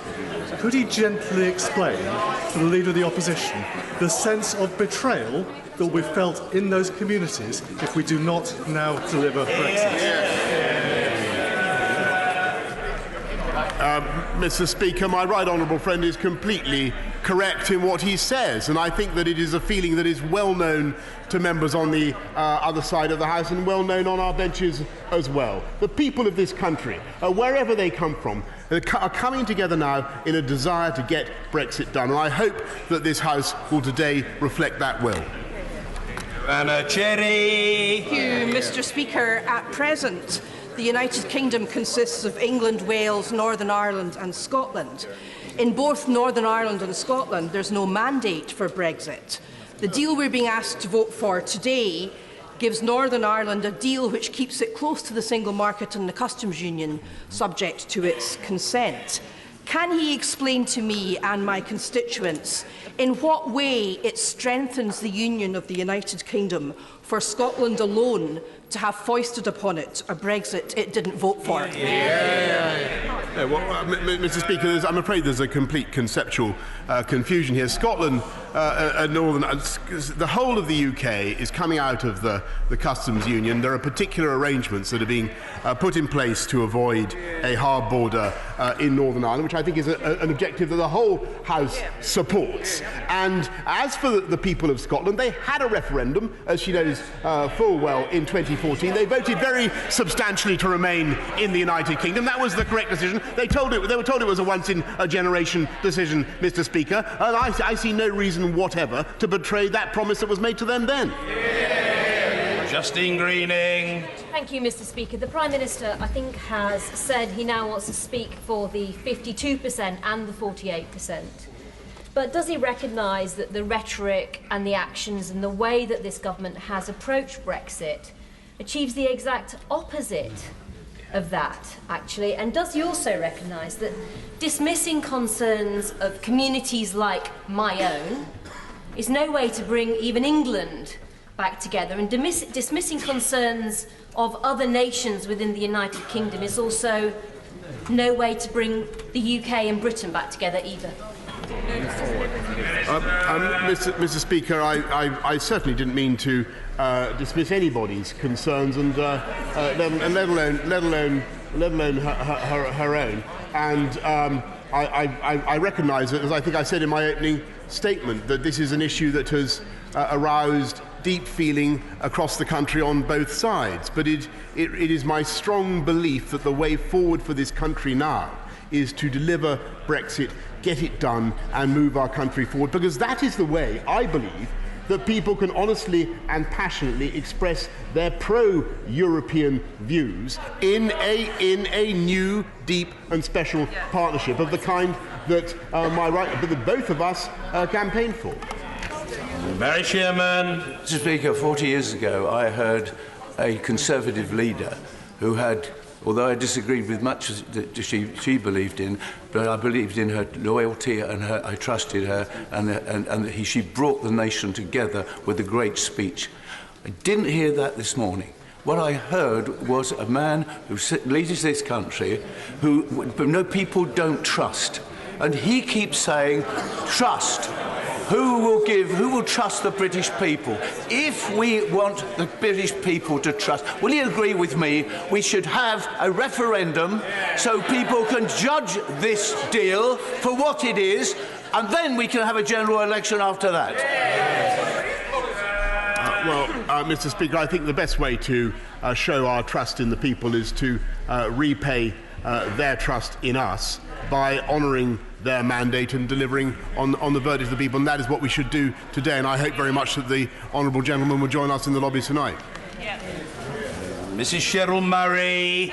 Mr. Speaker, will my right honourable friend reassure the fishermen in my constituency that he will put right the wrong heaped on them over 40 years ago, and they will get a better share of the fish from UK waters? Mr. Speaker, they certainly shall, and I congratulate and I thank my honourable friend for everything she does to stick up for UK fishing. Fishing has a glorious future in this country, in the West Country and in Scotland too, if only this House will do the right thing and allow us to come out on October the 31st. The honourable gentleman for Slough thinks that nodding at me vigorously, to the extent that it virtually constitutes a bow, is the most efficacious means of being called. The honourable gentleman may have his opportunity in due course, but he may well have his opportunity. But first of all, I want to hear Caroline Lucas. Thank you, Mr. Speaker. How can this House have any confidence in the Prime Minister's claims that he doesn't want to lower standards when his own deal precisely moves the so-called level playing field from the binding withdrawal agreement into the non-binding political declaration? Isn't the truth that this deal takes a wrecking ball to our social and environmental standards, and the reason that he won't put it back to the British people is because he knows full well that they see through his bluster and they can see that this is a profoundly bad deal? Mr. Speaker, I'm afraid the right honourable lady has totally misread or misunderstood the provisions of the agreement. There it is stated plainly in the political declaration that we will maintain the highest possible standards, and it is up to this House to do so. And I think it's the will of this House, and indeed it's the will of this government, to have even higher standards. This is the party, this is the government that has banned microbeads, that is cracking down on plastics, that is leading the world in going for zero carbon by 2050. We are world leaders in environment and animal welfare protection, and we will continue to be so outside the EU. Hear, hear. The time has come to uncork the Gawk. Mr. David Gawk. Thank you, Mr. Speaker. The Prime Minister has said that he wanted to leave with a deal, and he has shown determination and flexibility to reach a deal for which he deserves credit. He will be aware, however, that unless we reach a free trade agreement in the next stage of negotiations, that there is a risk that Great Britain will leave the implementation period without a deal with the European Union. Can the Prime Minister commit today to show the same determination and flexibility to ensure that we do reach a deep and special partnership through a free trade agreement with the European Union before we allow the implementation period to come to an end? My right honourable friend makes an excellent point, and indeed it was a point that was really the substantive one that I was discussing with our European Union friends in the last couple of days, because that's where they want to go now. They're interested in our timetable. They're interested in whether 14 months is enough. He's absolutely right to focus on this. I think, Mr. Speaker, it is enough.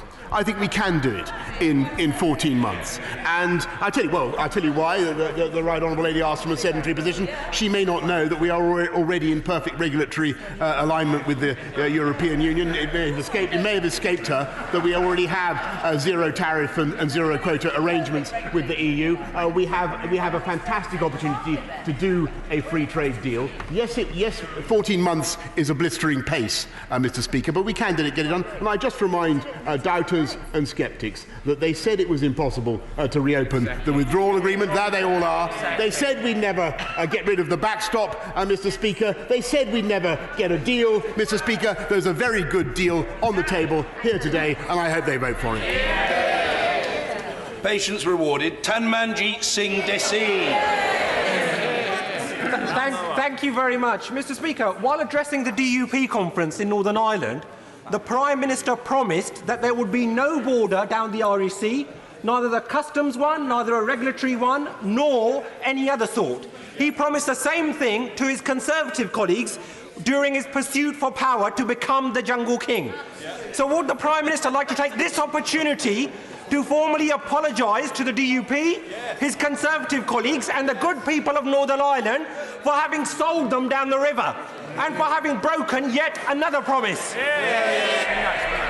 Well, I'm grateful to the right honourable gentleman, but I must say, in all candour and humility, he misrepresents what I think is an excellent deal that takes Northern Ireland out of the EU customs union, preserves it in the UK's customs territory, does not create a border in the Irish Sea, and allows us together as a single United Kingdom to do free trade deals around the world. And I think his constituents would want him to support this deal and get Brexit done tonight, and get Brexit done on October the 31st. John Barron.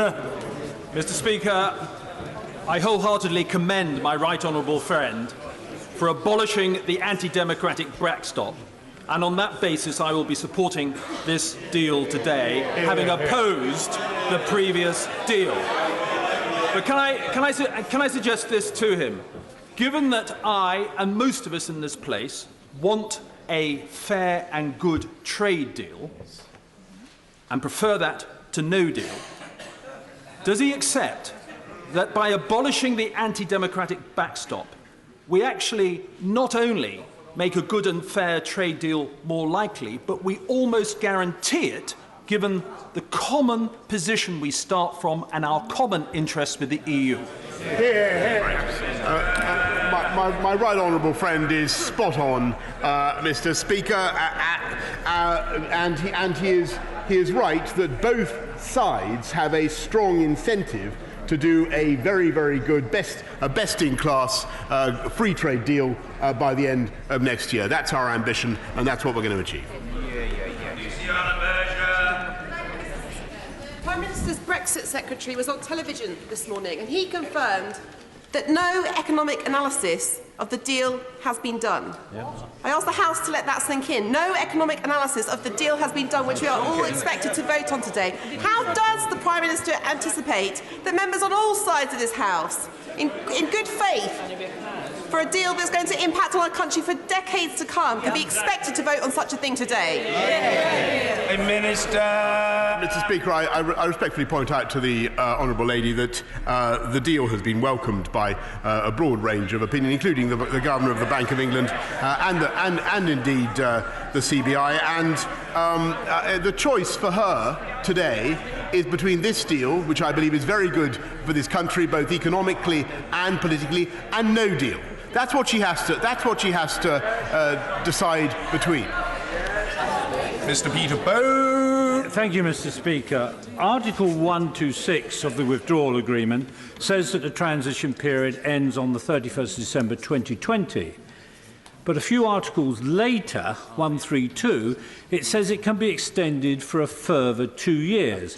If it was extended, we would still be effectively in the European Union 6.5 years after the referendum. Could the Prime Minister say that while he is Prime Minister, he would not consider extending past the 31st December 2020? Minister. My honourable friend chose his customary sagacity and grip on detail. He's absolutely right about Article 126, but of course that article provides for the UK and the EU to decide that matter by a joint committee, and the UK would therefore have a discretion or veto in that matter. And I can tell him now, I certainly would not want to extend beyond the end of next year, nor do I see any reason for delay, as indeed nor do I see any reason or excuse for delay beyond October the 31st. McFadden. There is a philosophical problem at the core of the Prime Minister's argument today. He is promising his colleagues, particularly his most ardent Brexit-supporting colleagues, that the proposals before us offer a pathway to the deregulated future of which they have always dreamed. And at the same time, he is saying to Labour colleagues that he now has a newfound love for all the European workers' rights, that he built a journalistic career slagging off in the strongest terms. Both of these things cannot be true. So which one is? Prime Minister! Mr. Speaker, well, he's right in what he says, because, of course, the first few things he said were wholly incorrect. There will be a high standard maintained, the very highest standards maintained for workers' rights and environmental protection, and if he isn't content with that, then of course it is open to him as a member of this House, as I have said, to take part in the setting of the mandate for the future partnership and to engage, as all parliamentarians are invited to engage, in drawing up the terms of our future partnership. And I hope he takes up that offer. Mr. Richard Drax. Mr. Speaker, as I understand it, the £39 billion for an FTA is based on EU alignment. Can my right honourable friend confirm and reassure me that that will not affect or restrict UK tax, foreign or defence policies? I can certainly give my honourable friend that assurance. Lady Herman. Thank you very much indeed, Mr. Speaker. The Prime Minister will be well aware of the considerable anxiety and indeed anger caused to the unionist community in Northern Ireland since the publication of his Brexit deal. I would like the Prime Minister to take this opportunity, since he has not bothered until now to reach out and reassure the unionist community. I would like him to take this opportunity publicly to reassure the people in Northern Ireland that there is nothing in his deal which undermines the constitutional status of Northern Ireland as guaranteed by the Belfast Good Friday Agreement and the consent principle. I pay tribute to the Taoiseach, Leo Varadkar, who has made a very, very solemn explanation and commitment about his commitment to the constitutional status of Northern Ireland. But as a unionist, I need to hear a British Prime Minister making that commitment to the unionist community. Prime Minister. Of course, Mr. Speaker, and I'm grateful to the Right Honourable Lady, and I wish to reassure her that I make an absolute commitment to the constitutional status of Northern Ireland, which is inviolable and intact. And it may be that she hasn't seen the statement from Lord Trimble, who said of the change in the agreement that we have secured. Whilst previously the people of Northern Ireland were to have an agreement imposed on them, now we have a mechanism for the consent of the people of Northern Ireland, and that is fully in accordance with the Good Friday Agreement. Alistair Burt. Thank you, Mr. Speaker. My right honourable friend is right to characterise the political participation of the UK in the EU too often as uncertain. And it's one of the great regrets of my time here that what he says is true, and we'll never know, in a way, what the EU might have looked like if the United Kingdom had been a full partner. But if a new relationship with us outside the EU, for which I will be voting today, is to be a success, not only for the trade negotiations but for the diplomatic links, does he agree with me, as they read our newspapers and they know what we say, that the relentless, persistent and too often 1940s anti-EU rhetoric must come to an end, no ifs and no buts? Prime Minister. I think, Mr. Speaker, he's absolutely right, and that it's time this country moved on. But I may say that the best way that he can show his support tonight for this deal would be to gently to suggest that his right honourable friend, the member for West Dorset, that we remove the amendment currently standing in his name, because that is, I'm afraid, an impediment to such a verdict tonight. Alison Thewlis. Thank you, Mr. Speaker. Mr. Speaker, 71% in my constituency voted to remain. The world-class researchers doing world-class and life-saving research in universities in Glasgow are not half-hearted Europeans. The children at Pollock-Shields Primary and Erasmus Plus programmes are not half-hearted Europeans. And those citizens completing European Social Fund-funded projects in Glasgow are not half-hearted Europeans either. Would he not agree with me now that the only way for the people in my constituency to be full members of the European Union and retain that citizenship is for Scotland to be an independent country? I think she's making a very important point, because people feel very strongly about this matter, and they also feel very differently about it. And I think what we have today is an opportunity to take the country forward with a new relationship that allows people who feel wholeheartedly passionate about Europe to express those feelings. And yes, students, professors, academics, artists, creators of all kinds will be able to share their enthusiasms with their friends across the EU under this deal. That is absolutely vital, and it is part of our ambition for the UK and for Europe. James Brokenshire.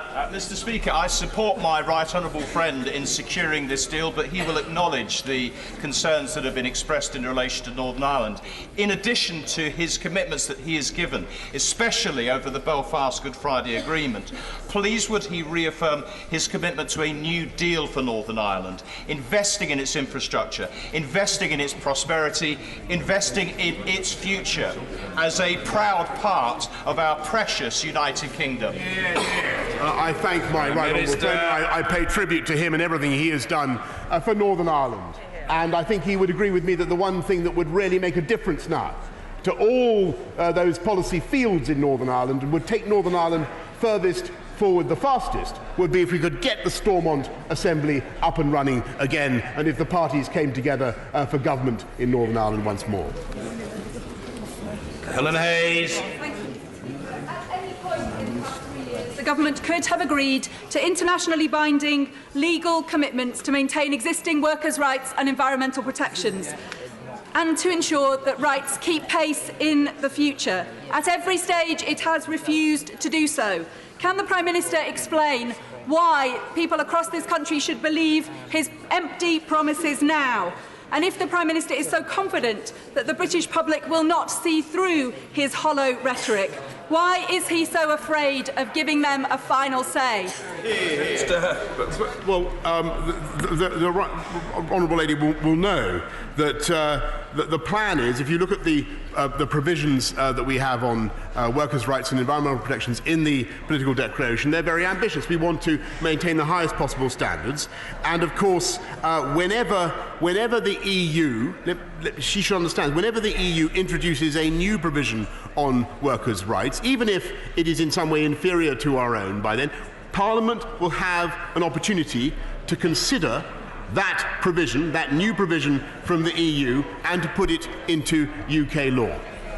Jeremy Wright. Thank you, Mr. Speaker. The Prime Minister said at the outset of his statement that the debate about our membership of the European Union has not just paralysed our politics, but it's profoundly divided our society. And the longer we have this debate, the more difficult it will be to reunite our country. So isn't it incumbent on all of us in this place today to act in a way that seeks to settle that debate, not seeks to perpetuate it, and that we do not reject what is a good deal in the fruitless and impractical pursuit of a perfect deal? Prime Minister. My right honourable friend is perfectly right. I think that this deal is about as perfect as you could get under the circumstances. I say so myself. But yes, of course, there are difficulties. There are difficulties with it, and I accept that that people do have objections to the current arrangements. And all I can say is that those arrangements are there expressly by consent. They are time limited, and we will go forward with a new, deep and special partnership with our European Union friends that will supersede those arrangements. So I think we should be very proud of the deal that we've got today. Let's knock it through, if we possibly can, tonight. Tom Brake. Would the Prime Minister agree to pass an act which would make it unlawful for us to leave at the end of the transition phase without a deal? Minister. Mr. Speaker, if I may say so respectfully, I do not believe that such acts have been necessarily conducive to a stable negotiating position. I think that and I pay, by the way, I haven't done enough in this statement, Mr. Speaker, to thank my team and the teams in the Foreign Office and DEXU in all the departments of state, the Chancellor of the Duchy of Lancaster, and many others who've worked to make David Frost and many others who've worked to make this deal happen. I want to thank them very much for what they have done. And I don't think their position has been made easier, if I may respectfully say to the Right Honourable Gentleman, by measures that have been passed in the name of the Right Honourable Gentleman opposite. Not a good idea.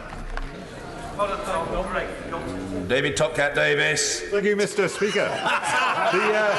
The people of Wales, Mr. Speaker, voted to leave, but many had concerns about a no-deal Brexit. Can I thank the Prime Minister for coming forward with a deal that respects the result in Wales, delivers on the concerns of those who didn't want a hard Brexit, as Welsh would say, Mahin Bryd Diolch yn fawr.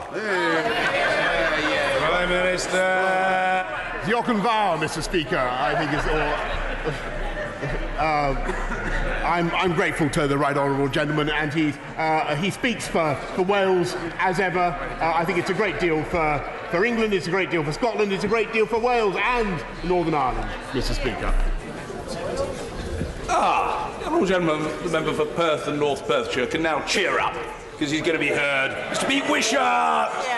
A cheery disposition, Mr. Speaker, that Scotland says we reject this order. But I want to hear the order. I want to hear the Honourable Gentleman, and I couldn't do so. I want to hear his dulcet tones.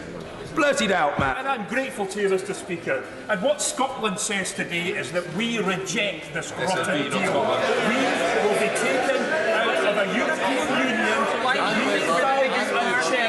against collective will. We will be deprived of the customs union, the single market. We will be left at a competitive disadvantage to our friends in Northern Ireland. Isn't it the case, Prime Minister? The only way Scotland can retain the EU membership it requires is to become an independent I'm afraid, Mr. Speaker, that he's sadly in error if he thinks that Northern Ireland is part of the EU customs union. It is simply not. It is part of the UK customs union, as indeed is Scotland, which is greatly to the benefit of the people of Scotland.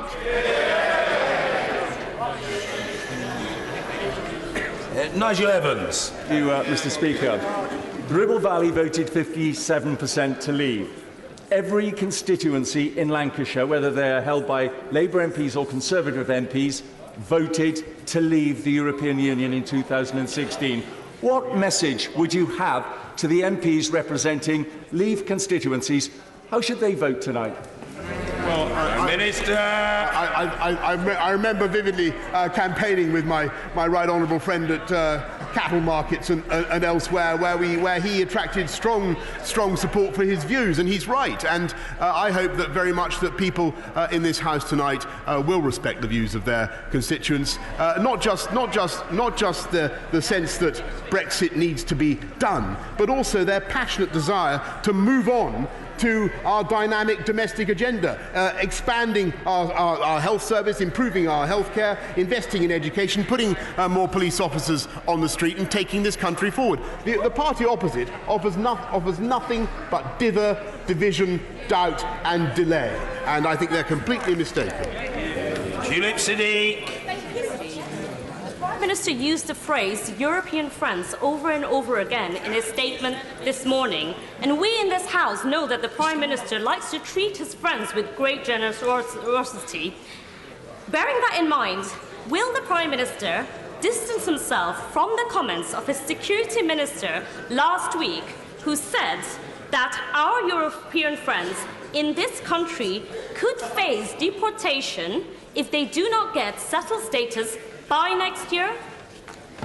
Prime Minister. Well, the honourable lady raises a very important point, and perhaps I should have said more about it in my opening remarks, because I do think one of the things that this government has done well over the last few years, and perhaps we should have been faster, but we are finally giving the 3.4 million the assurances that they need, and the EU settled status scheme is now really working extremely well. It is vital that everybody, all the EU citizens living in our country, have the reassurances that they need. I may say it is also vital, and it's a point that I made to our colleagues in Brussels, it is also vital that there should be symmetry, because at the moment there is not perfect symmetry, and it's very important that as we come out and we give our EU nationals the treatment they deserve, that is reciprocated on the other side of the channel. By and large it is, but there is some progress to be made.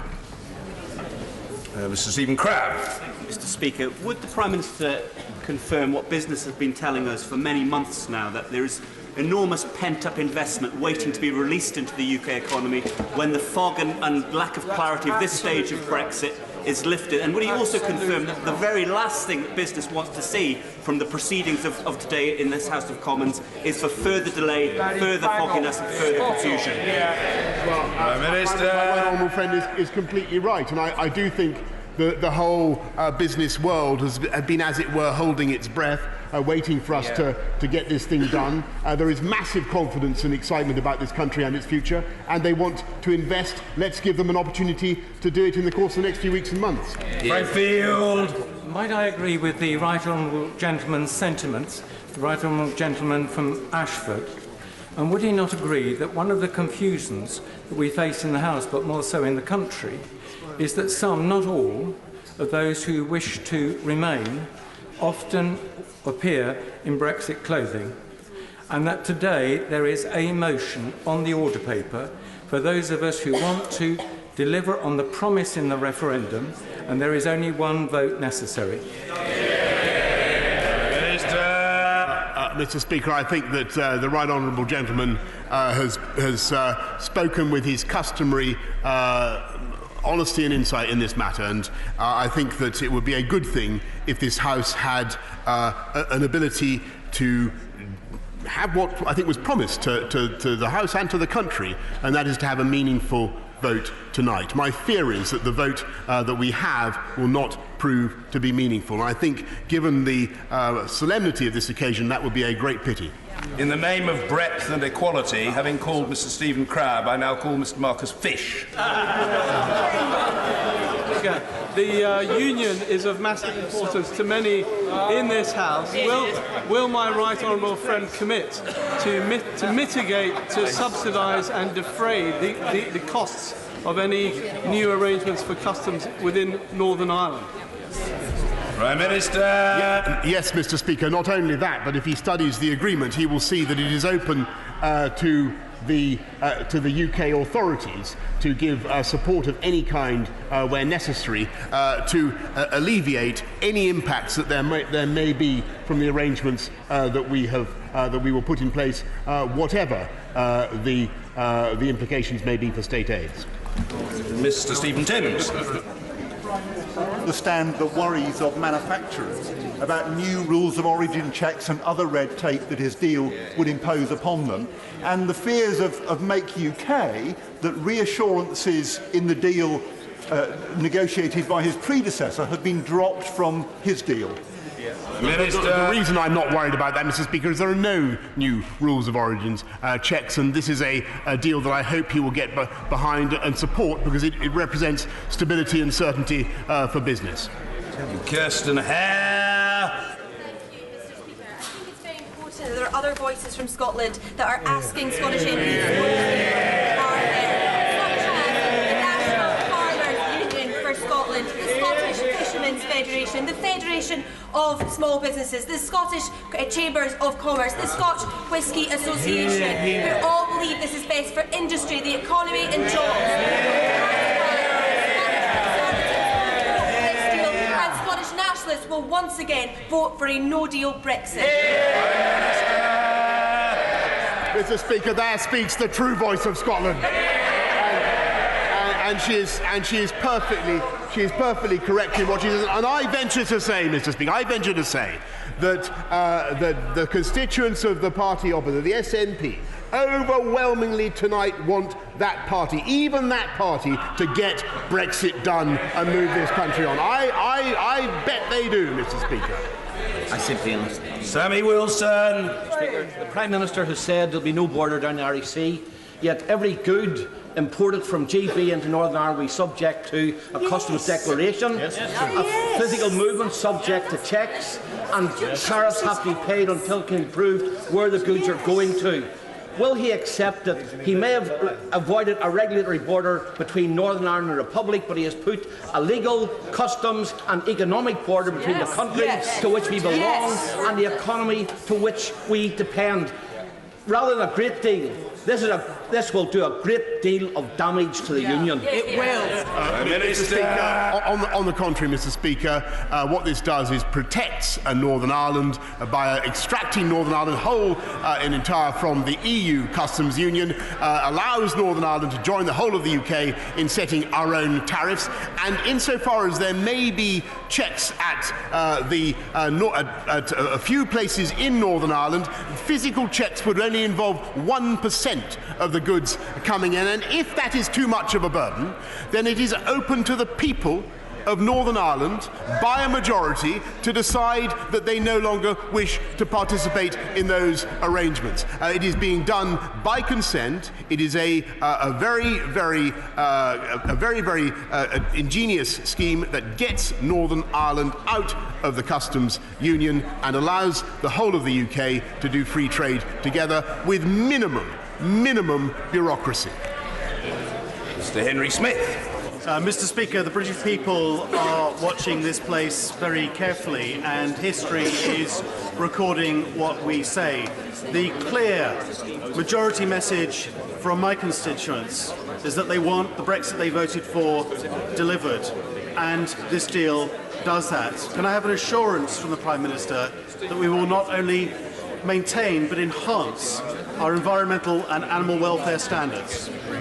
Mr. Speaker, I can indeed give that assurance, and I can tell my honourable friend who campaigned to leave the EU for these reasons, amongst others, we will indeed have higher standards of protection for animal welfare, the environment and other matters. David Hanson. North Wales is a major artery to Northern Ireland by road and by boat, to the Irish Republic by road and by boat, but also to the Irish Republic through Northern Ireland by road and by boat. Given what he said today, that goods will be, unless they are at risk of entering the EU, in his statement, when are going to be the border checks, and where and when are going to be the tariffs, because they will face them under his proposals. Mr. Speaker, there aren't any tariffs on goods. There aren't any tariffs, as he knows full well, there aren't any tariffs on goods going GB, NI or NI, GB. Vicky Ford. Thank you, Mr. Speaker. We all know that the people of our country are desperate to end this uncertainty, but we often forget that the people of the other 27 countries are also desperate to end this uncertainty, and our Prime Minister has needed to get the consent from all 27 countries. Does he agree with me that if this House fails to back this deal today, or seeks to kick the can down the road again, we create more uncertainty and not less? Minister. My honourable friend is exactly right, and the choice is very clear today for this House and for the country. It is really this deal or a no-deal Brexit, because I do not think by any stretch of the imagination it can be right for the UK to delay beyond October the 31st, when that is expensive, pointless, a waste of spirit and an expense of shame that will achieve absolutely nothing whatever.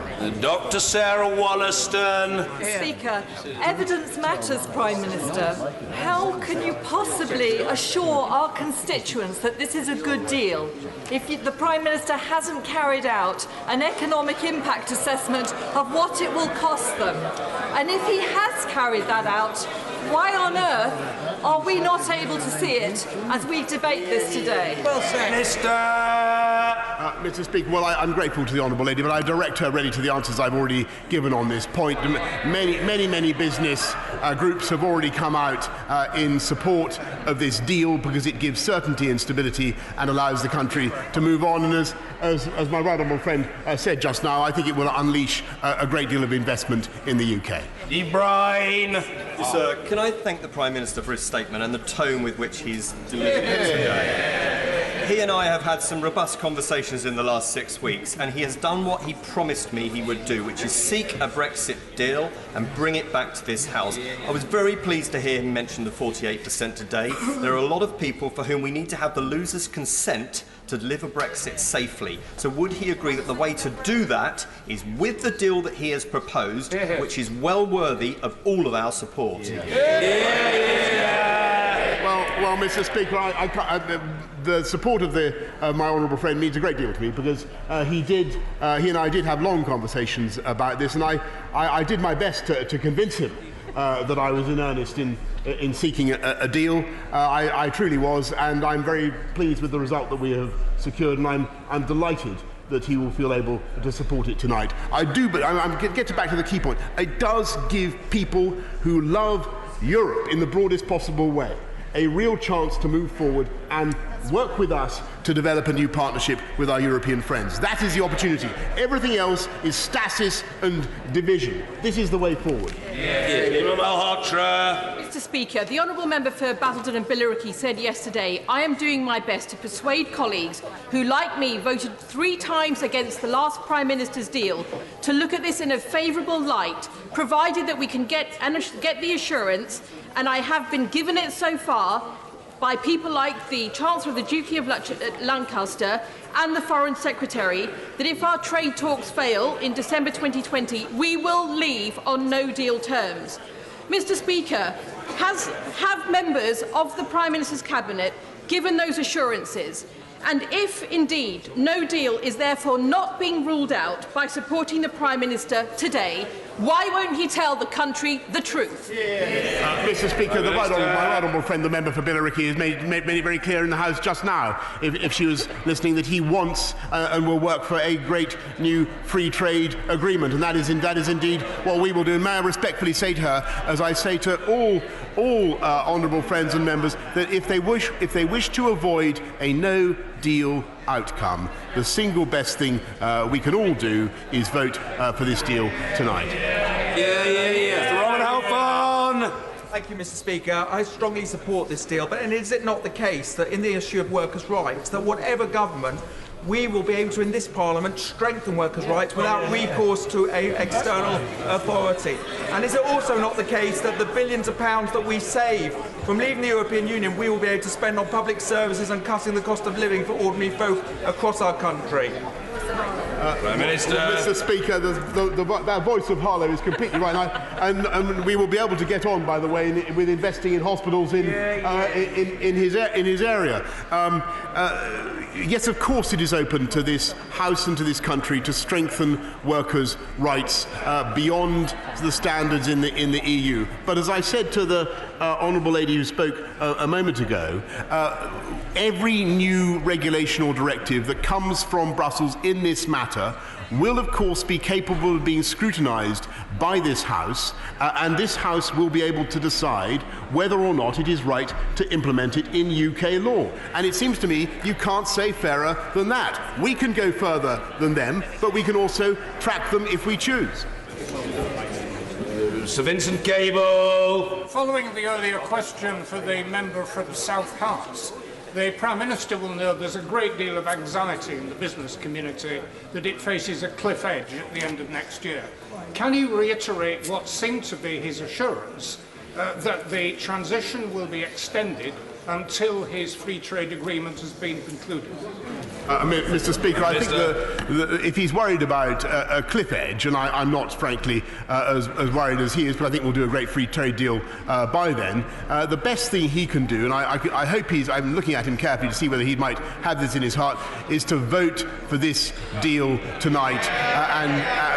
He says he's opposed to a no-deal Brexit, Mr. Speaker. This is the way to avoid it. Order. I'm sorry to disappoint remaining honourable and right honourable members, but having now called no fewer than 55 backbenchers, I judge that it is time to proceed to the debate on the motions. We come now, colleagues, to motion number 1, with which we will debate, as I indicated earlier, motion number 2. I remind the House that I have selected Amendment A in the name of the Right Honourable Gentleman, the member for West Dorset. To move the motion, I call the Secretary of State for exiting the European Union, Secretary of State Steve Barclay. Thank you, Mr. Speaker. I move the motion in the name of my right honourable friend, the Prime Minister. Today is the time for this House to come together and move forward. Someone who previously did that, and who many members of the House will still remember, was the former Secretary of State for Northern Ireland, Mo Mowlam. Her biography was called Momentum. In the days before it was a faction forcing out its own colleagues. And after 1,213 days and frequent debates in this chamber. Order. I understand that passions are inflamed, but I do appeal to colleagues to weigh their words and to try to preserve the principle of political difference, personal amiability. The Secretary of State. Thank you, Mr. Speaker. Now, that spirit of bringing people together was what I was seeking to pay tribute to. And after 1,213 days and frequent debates in this chamber, now is the time for this House to move forward. Another pivotal figure in bringing different views together was Lord Trimble, who won the Nobel Peace Prize for his contribution to the Good Friday Agreement. He has made clear his support for this deal, confirming it is fully in accordance with the spirit of that agreement. The people of Northern Ireland will be granted consent over their future as a result of the deal the Prime Minister has negotiated. Mr. Speaker, this deal also delivers on the referendum in a way that protects all parts of our union against those who would seek to use division and delay to break it up, in particular on the benches of the SNP. And as such, it is a vote that honours not one but two referendums in protecting both our democratic vote but also our United Kingdom. This House called for a meaningful vote. Yet today, some who champion that now suggest it should delay longer still. Now, I respect the intention of my right honourable friend, the member for West Dorset, who indeed is someone who has supported the vote 3 times and has indicated his support today. But his amendment would render today's vote meaningless. It would cause further delay when our constituents and our businesses want an end to uncertainty and are calling for us to get this done. Mr. Speaker, the public will be appalled by pointless further delay. We need to get Brexit done by the 31st of October so the country can move forward, and I ask my right honourable friend in that spirit to withdraw his amendment. I give way to the honourable. Very grateful to the Secretary of State, and he pointed out that honourable members opposite have voted previously against a Brexit deal after the referendum, including the Prime Minister, who voted twice against a Brexit deal after the referendum. Why doesn't the government have the courage, therefore, to allow the same privilege to the people of this country to make their judgment on this deal? If the Honourable Gentleman really thought that, he would support an election and indeed let the people have their say on this issue, but he has declined to do so. And it's important that politicians don't pick and choose which votes they adhere to, and that we respect the biggest vote in our country's history. I'll give one. I'm grateful to the Secretary of State in giving way. He's just said, public do not want delay. Yesterday, I was in my constituency in Raynham, where 100% of the people I met, they said they want Brexit delivered, and this Prime Minister's deal delivers on Brexit. So I applaud him as the Secretary of State and the Prime Minister for getting this done. Well, I very much agree with my honourable friend who speaks not just for his country, constituents, but for those up and down the country, and indeed businesses up and down the country, who indeed want to see Brexit done. I wait for the former leader. I'm grateful to my right honourable friend giving way. Can I just say to him, I wonder if he agrees with me, for those who call now for a second referendum, having denied the result of the first referendum, how can the British people ever trust us to then follow through on a second referendum? Well, I very much agree with my right honourable friend, and indeed some of those voices do not trust just one referendum, they distrust two, and now want a third referendum on which to campaign. I give way to the honourable lady. It was you, Sylvia. The gentleman for giving way. He will know that many of us have long campaigned to leave the European Union. Will he tell me now why there is not in this agreement the opportunity for the people of Northern Ireland to opt in and consent to what has been decided? That would have made a crucial difference to how people in Northern Ireland on the pro-union side who feel genuinely, like myself, that somehow the United Kingdom government is letting down and giving in to others than the British government. Well, as the honourable lady should know, the unilateral declaration published with the documentations on both the withdrawal agreement and the political declaration does indeed allow for a consent mechanism in Northern Ireland for the Assembly. And as the Prime Minister set out in his statement, it is right when the decision on which we meet today is based on a majority across the United Kingdom, that indeed the Assembly reaches a decision on that basis without one community having power of veto over the other. I give way to the honourable lady. Thank you, Mr. Speaker. I'm very grateful to the Secretary of State for taking my intervention. The Secretary of State has followed the example of the Prime Minister in quoting David Trimble. I pay tribute to David Trimble as a great leader of the Ulster Unionist Party. A great leader of the Ulster Unionist Party. He now sits as a Tory member of the other place. I asked the Prime Minister, and I'm asking the Secretary of State, for a clear guarantee that there is nothing in this deal, this new Brexit deal, which undermines or weakens the constitutional status of Northern Ireland as guaranteed in the Belfast Good Friday Agreement and the consent principle. Do not quote Lord Trimble to me. Give me a clear commitment. Well, I refer the honourable lady to the letter that the Prime Minister set out to President Juncker on the 2nd of October, where the first commitment within that letter was the Prime Minister and this government's absolute commitment to the Belfast Good Friday Agreement. And that is a commitment we share not just within the United Kingdom, but also with our friends in the Irish government as well. And that is why we have shown flexibility in the arrangements, some of those arrangements which indeed have caused difficulty to some colleagues in the House, in order for us to address the concerns there were, particularly in the nationalist community, around what impact there may be on the Belfast Good Friday Agreement. Of course, I can wait to the honourable. I'm very grateful to the Secretary of State for giving way. On the opt-in point that the honourable lady from Vauxhall referred to, that was in the letter that the Prime Minister sent to Jean-Claude Juncker, which was abandoned. It was actually in only just 2 weeks ago, so that's where it came from. The Prime Minister and others seemed a bit bemused, but that was an opt-in. And secondly, he now says about it has to be by majority vote. So can we now take it that the policy of the government is to do away with vetoes, for instance, about getting the Assembly up and running? 4 out of the 5 parties in Northern Ireland want it up and running. The Assembly is going to meet on Monday, which is good news. So that veto no longer applies. I see the Prime Minister nodding, and I'm grateful for that. That's a very big breakthrough in Northern Ireland.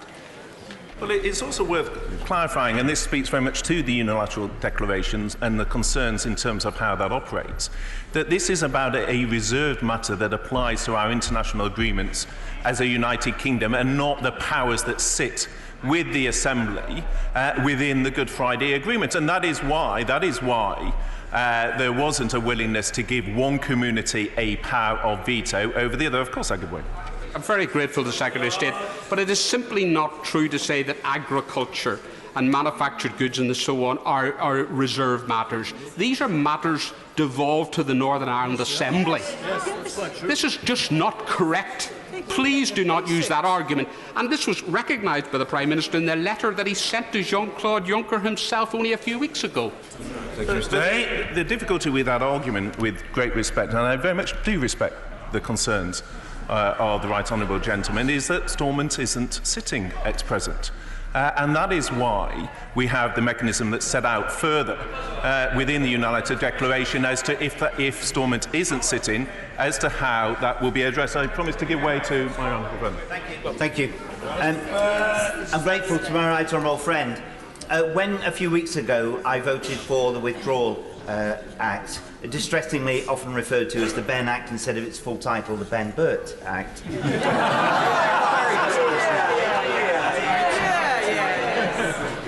It was with the clear intention of ensuring that maximum effort was committed to the negotiations in order to secure a deal to prevent the risk of no deal. And I'm grateful to the Prime Minister and to my right honourable friend for having succeeded in an objective which did not at the time seem to gather favour. But having succeeded in that, I want to vote on that tonight. Having referred to the good intentions of my right honourable friend for North Dorset in moving his amendment today, which I will not vote for and vote against, could he give some reassurance to the House as to why he believes that is not necessary if we are to fulfil the terms of the deal and the efforts that have been made in the last few weeks? So, well, I will very shortly come on to that precise point, although perhaps the legislation should now be called the Burt-Ben Act as opposed to the Ben-Burt Act. But I am grateful to my right honourable friend for that support. I'll make a little progress and then take some further interventions. This is a deal, Mr. Speaker, that the Prime Minister was told was impossible. We were told the withdrawal agreement could not be changed. Indeed, the Shadow Brexit Secretary used to hold up the text to say that not a word of the withdrawal agreement had been changed. We were told the backstop could not be removed. It was the all-weather, all-life insurance on which the European Union relied. And we were told there was insufficient time for a new deal. And indeed, the negotiation was a sham. And, Mr. Speaker, sometimes that was just from voices on our own side. The real significance of the Prime Minister's achievement is that the people of Northern Ireland will have a vote which will give them the consent over their future arrangements, and there will no longer be any European veto on what those future arrangements will be. Just as important, this deal changes the dynamic of the future negotiation. Before, many members of this House were concerned that the backstop would be used as leverage, with the EU holding the prospect of us being permanently stuck in its orbit against our will. Indeed, many members of this House spoke about it being easier to leave the EU than to leave the backstop itself. With this new deal, because of the need of Northern Ireland's consent over its future, the dynamic of the future relationship will change, because it will be the EU's interest which will be aligned with ours in reaching a future relationship that benefits both sides. I'll give way to the Honourable Gentleman. I'm grateful to the Secretary of State giving way. In my constituency, 52% voted to leave, 48% voted to remain. When we come on to the sheer weight of legislation to put into force the referendum result, might we not only keep faith with the 52 on that we are leaving, but also remember, as we've experienced today in the House, that 48% in my constituency did not wish to leave. And I very much respect that point from the Right Honourable Gentleman, who has always been someone who has reached out to build consensus around their House. And it is important, as we take forward and the commitments the Prime Minister gave in his statement in terms of how the House will be consulted on the next phase of the negotiations, is in part to address those concerns that he and other members across this House have raised in terms of the balanced approach to the future relationship that we will take. Of course, I give way. I'm very grateful to the Secretary of State for giving way. I listened to the Prime Minister's statement and the debate intently, and it seemed that assurances were given to Europhiles that there would be the intention in Phase 2 to follow close regulatory alignment with the EU. Yet also a card was offered to Eurosceptics that there would be an alignment, and even no deal was not put off the table in Phase 2. It can't be both, so which is it? So what paragraph 77 sets out is our commitment to high international standards and to those being reciprocal as befits the relationship we reach with the European Union. And he really should have more confidence in this House that we will set regulation that is world-leading, that is best in class, that reflects the Queen's speech with its world-leading regulation on the environment, and that reflects the commitments that many in the House have sought on workers' rights, whilst also being mindful, of course, that it is this House that went ahead of the EU in terms of paternity rights, that went ahead of the EU in terms of parental leave. And so we can go further than the EU in protecting people's rights rather than simply match them. I give way to the Honourable. Thank you, Mr. Speaker. Can I say to my right honourable friend that it's my assessment that the deal struck by our right honourable friend, the Prime Minister, accords with the Good Friday Agreement. I think it presages a new golden age for relationships north-south of the border, which is to be welcomed. And can I congratulate the government on adopting the stance of consent rather than veto? That reflects modern island of Ireland politics today.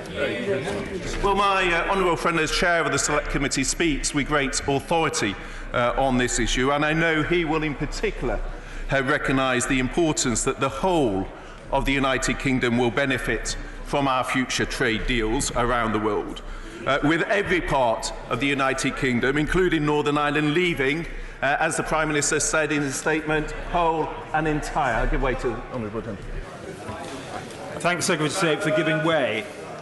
It is right we examine the detail in this place, and the Secretary of State is doing a great job in answering the questions. But can I suggest to him that we as a collective body need a slightly more optimistic note?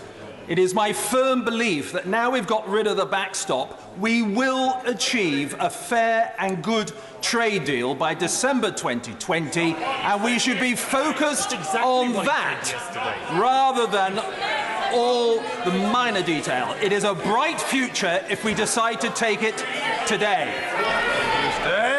Well, my honourable friend is right to talk of the opportunity that Brexit unlocks, that opportunity for trade deals. We start from a position of great understanding of the respective economies. A big part of a trade deal is usually negotiating that understanding at the start, and we can seize the opportunities of those trade deals around the world, and that is exactly why we need to move forward. I give way to the honourable gentleman. Could I thank the Secretary of State for giving way? Should the House divide this evening on the amendment in the name of the member for Dorset West, it will have my support this evening. But can I suggest to the Secretary of State, there is a way through this that brings the consensus he talks about, which is where we support the amendment, the government tables the legislation next week, so we can have scrutiny of the detail, we can make meaningful decisions at second and third reading, but, and crucially, the commitments that I welcome that the Secretary of State and the Prime Minister have made from the dispatch box, those of us who have some reservations about the trustworthiness of the government can see those written into the face of the bill before we make that final crucial decision on how we continue this process. Well, I respect the care with which the honourable gentleman has looked at this issue. But his constituents, like many around the country, now want the country to move forward and for us to get this deal done. And of course, there is a distinction between the meaningful vote today and the further opportunities there will be at second reading of the withdrawal agreement bill and indeed at third reading in order for assurance to be provided in line with the statements that the Prime Minister has made from the dispatch box today. But I give way once more and then I'm going to make some progress. I'm extremely grateful to him because this, Secretary of State, this is the crucial point. Surely the point of this new deal is that it offers Great Britain a fairly hard Brexit in order to facilitate trade agreements with countries for whom European standards are incompatible, because you cannot be a European-style economy and a US-style economy at the same time. And what you are not giving us is an economic assessment to tell us what jobs and industries will grow on the back of this, what goods and services will be cheaper to compensate for the loss of aerospace, the loss of automotive, the loss of financial services, and so much more. You can't tell us that today.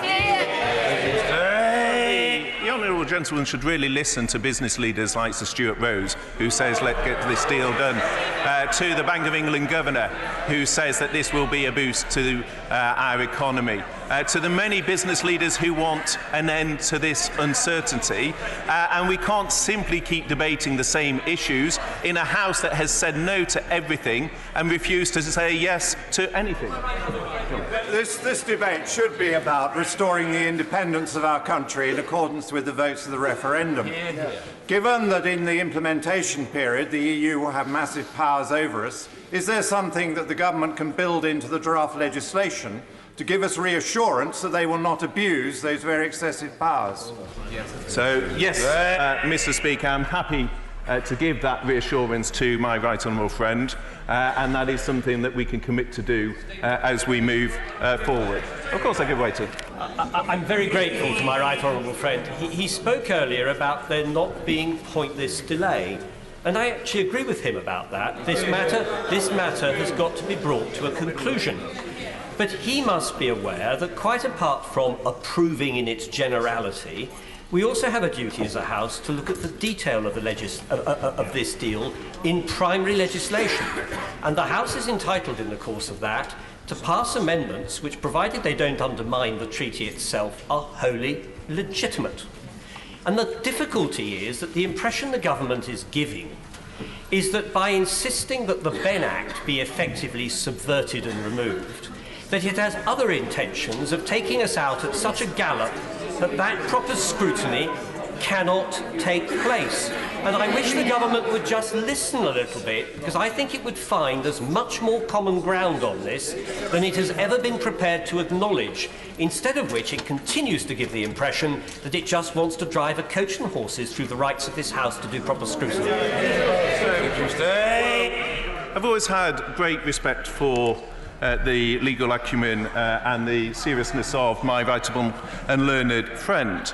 But there is an inconsistency in his case when he talks of wanting to look at legislation in more detail, having supported the Ben Burt legislation that was passed in haste, when he supported the Cooper legislation that needed to be corrected by Lord Pannick and others in the House of Lords, because it would have had the effect of doing the opposite of what it intended and forcing a Prime Minister to come back to this House after the EU Council had finished and therefore making a no deal more likely rather than less.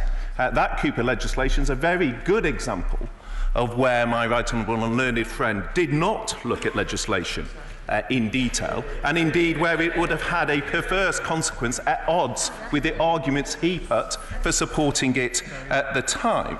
And indeed there is a further inconsistency, Mr. Speaker, in being a champion for Section 13, and then when the Prime Minister secures a new deal which he says he could not achieve, to then deny the right for his own Section 13 to be put to the House in a meaningful way, because he no longer wants it to apply on the same rules as it was when he passed it. I give way to the honourable member. I'm most grateful to my right honourable friend giving way. This deal has hardly lacked scrutiny, given the number of times it's been voted on and debated in this House, albeit we now have an altered deal.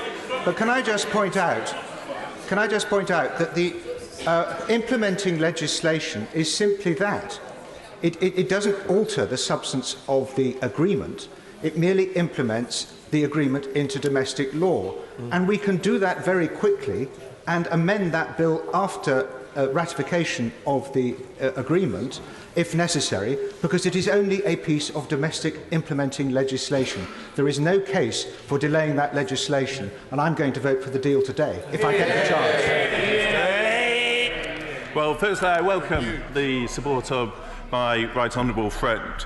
And I think one issue that the Shadow Secretary and I would agree is that on these issues there has not been a lack of scrutiny given the frequency with which we seem to debate these issues in the House.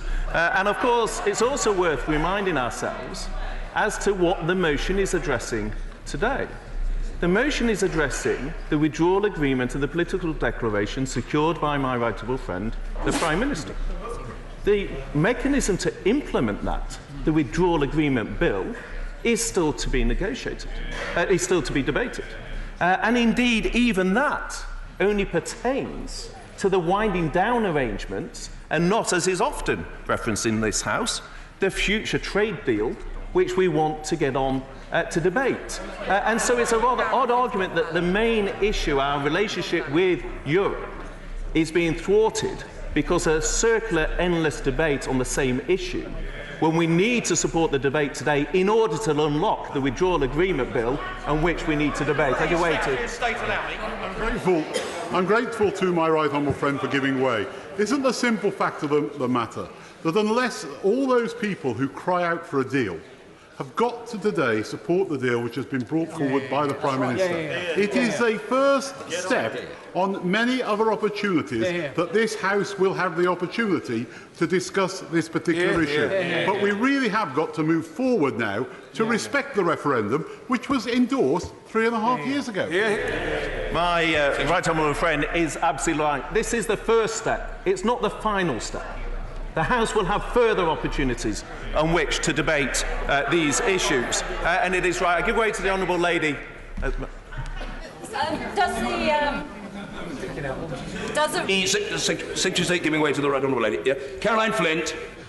Does the right honourable gentleman agree with me that this is a panic measure by the right honourable member for Dorset West to secure his amendment today? It's because they had no idea or confidence that a deal would be before us today, which would allow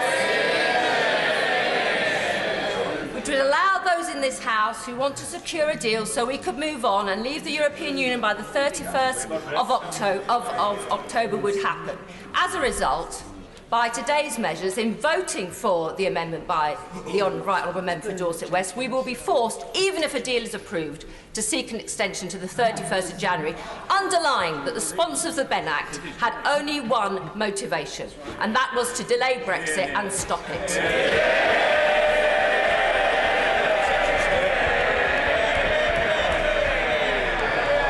I very much agree with the right honourable lady in the points that she makes, and also the principle that she has shown and the consistency she has shown throughout this debate. And it is indeed an interesting snippet within the point that she raises that some of those voices on the media complaining this morning were complaining that there had been insufficient time between the deal on the 17th and the debate in the House today on the 19th. And yet this is the timescale the Benn legislation itself required of my right honourable friend in terms of bringing issues before the House. I give way to the honourable lady. I thank the Secretary of State for very, very kindly giving way. He's used the word scrutiny on a number of occasions in his contribution so far, and yet he was on BBC News this morning confirming that there has been no economic analysis done on the deal on which has been presented to the House today. Now, members opposite might shake their heads, but how can we as a House be expected to vote on something so fundamental to the future of our country without it? How should we be expected to do so? Well, I suspect an issue that the honourable lady and I could agree is there's no level of analysis that is probably going to change her vote and her mind. But indeed, as a former Treasury Minister, one of the things I'm always aware and as I'm sure the Chancellor himself would recognise, is that it is indeed difficult to model a deal that was only done on Thursday, that can't anticipate what changes the new EU Commission under new leadership will make, which doesn't set out what changes the UK will make in response to that, and can't second guess what changes happen in the wider world economy, which will clearly impact on such an economic model. I give way to the member. And then, well, can I thank the Minister for giving way? Minister, you represent North East Cambridgeshire, and you're a member of the Conservative and Unionist Party. I'm a member of the Democratic Unionist Party. Unionist in Strangford at this moment in time is a second-class citizen in comparison to a Unionist in North East Cambridgeshire. Can the Minister tell me how the Unionist people in Northern Ireland, those my children, my grandchildren, who and their birthright will be secondary to a Unionist across anywhere else in the United Kingdom? And does he not understand the angst and the fear and the annoyance that we have in Northern Ireland as Unionists, because we, in this a deal that's been brought forward, have been treated as second-class citizens, and our opinion, I see, means nothing? Yeah, he's right. I think, Mr. Speaker, an issue on which members across this House who have always seen the assiduous nature of the honourable gentleman, particularly at the German debates, will know that his constituents never get a second-class service from him.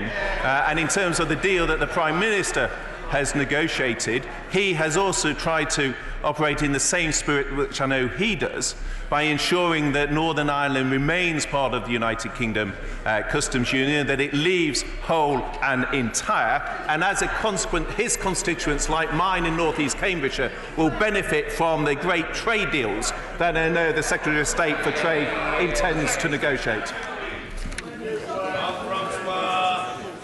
I'm grateful, Mr. Speaker, to the Brexit Secretary for giving way. The aim of Amendment A is clear. The Emperor has no clothes.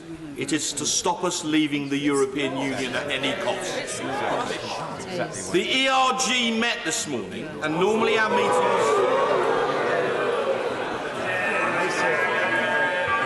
are private. But under the circumstances, Mr. Speaker, there were three things I thought I should share with the House. One, the officers overwhelmingly recommended backing the Prime Minister's deal. The ERG overwhelmingly recommended the same, and no member of the ERG spoke against it. Thirdly, and most importantly, Mr. Speaker, we agreed that if you vote for the deal, you vote for the bill. And if the deal is passed today, we will faithfully vote the bill through to the end so we can leave the European Union. You have our word.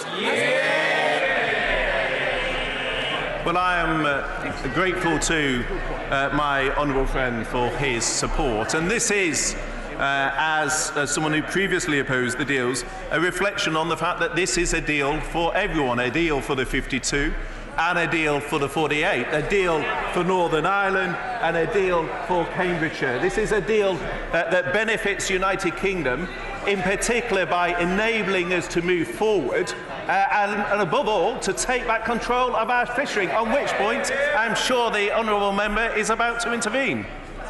They gave it away. I thank him for giving way. Obviously, Northern Ireland's getting preferential treatment, although it's not brought the DUP on board. Northern Ireland's getting special access to the single market. The government's promised more money to Northern Ireland, yet Scotland's get left high and dry. Can you confirm the Scottish Tory members did not ask for any concessions for Scotland, and they've got no concessions, and they're just lobby fodder for us government? Well,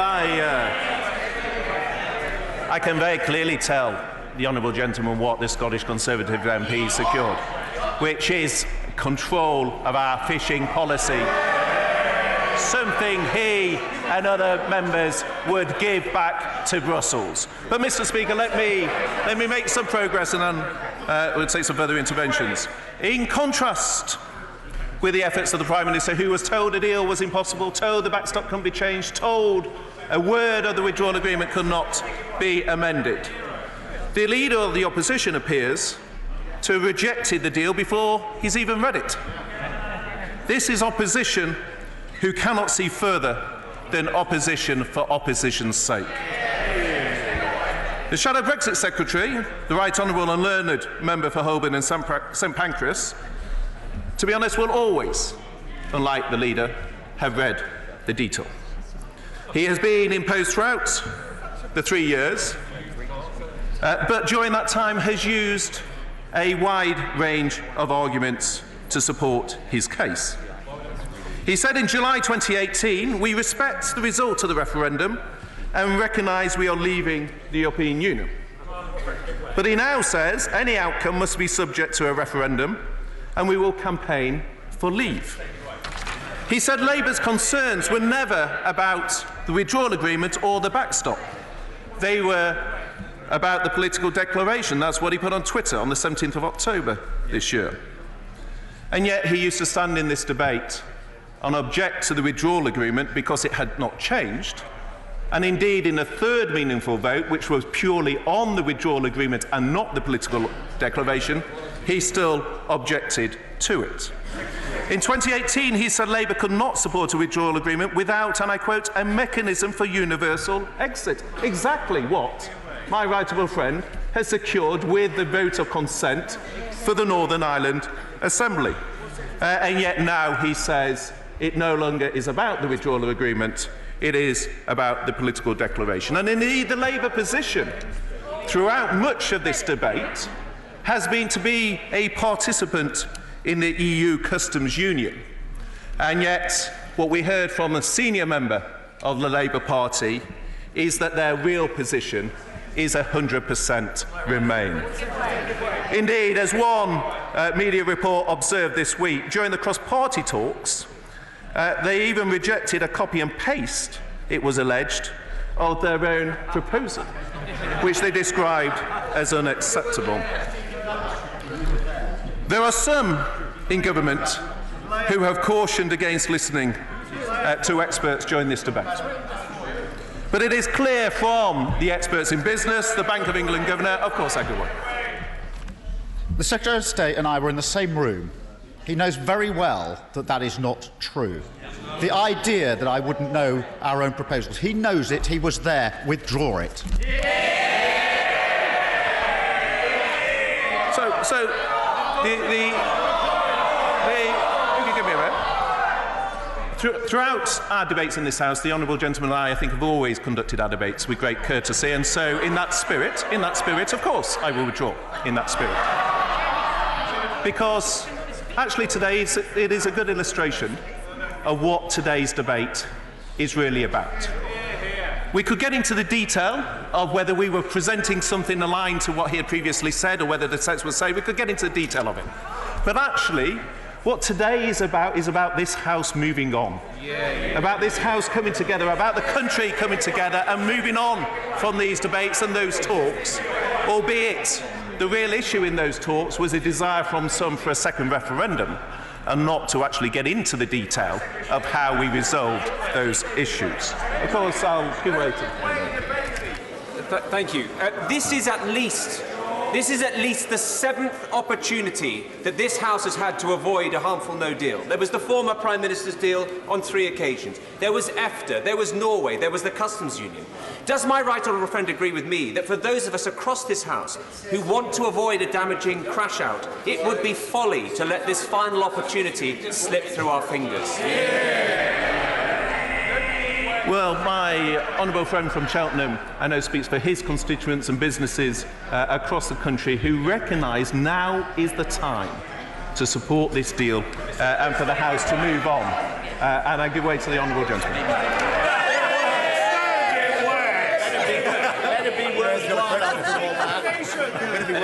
We're going to find out if he made the right decision. I've got a genuine question. Asking for a friend. Can you just answer me yes or no on this? If the Letwin Amendment passes and the bill comes in next week and it passes by October the 31st, we leave on October the 31st. Yes or no? If the Letwin Amendment doesn't pass and the bill comes through next week and it doesn't pass by October the 31st, we leave with no deal. Yes or no? Yeah, exactly. What is yes is to proceed. We need to pass Section 13. That is the argument he and many others have repeatedly raised. That is why it is important we defeat this amendment to deliver that and avoid any further delay. But what we see, of course I do. I'm most grateful to the Secretary of State in giving way. He said that this deal is about moving on. One of the real obstacles that prevented us from moving on was the backstop. And having, as somebody who resigned from the government and party positions in November over the backstop, can you now confirm that what we have now completely gets rid of the backstop and is about moving on? I can, Mr. Speaker, very much confirm that. And indeed, the Prime Minister was told that the backstop could indeed not be removed. That is exactly what he has achieved. He was told it was impossible. He has delivered. I give way. Grateful to my right honourable friend. I'm listening to the debate very carefully about the timing. Isn't it clear that if the Letwin Amendment is defeated and we make a decision today which actually is complying, not subverting, complying with the Ben Burt Act by bringing forward a deal and winning that vote, yes, we will have to get the legislation through this House quickly. It will probably mean sitting for long days and probably long nights, but we can get it done. If that passes,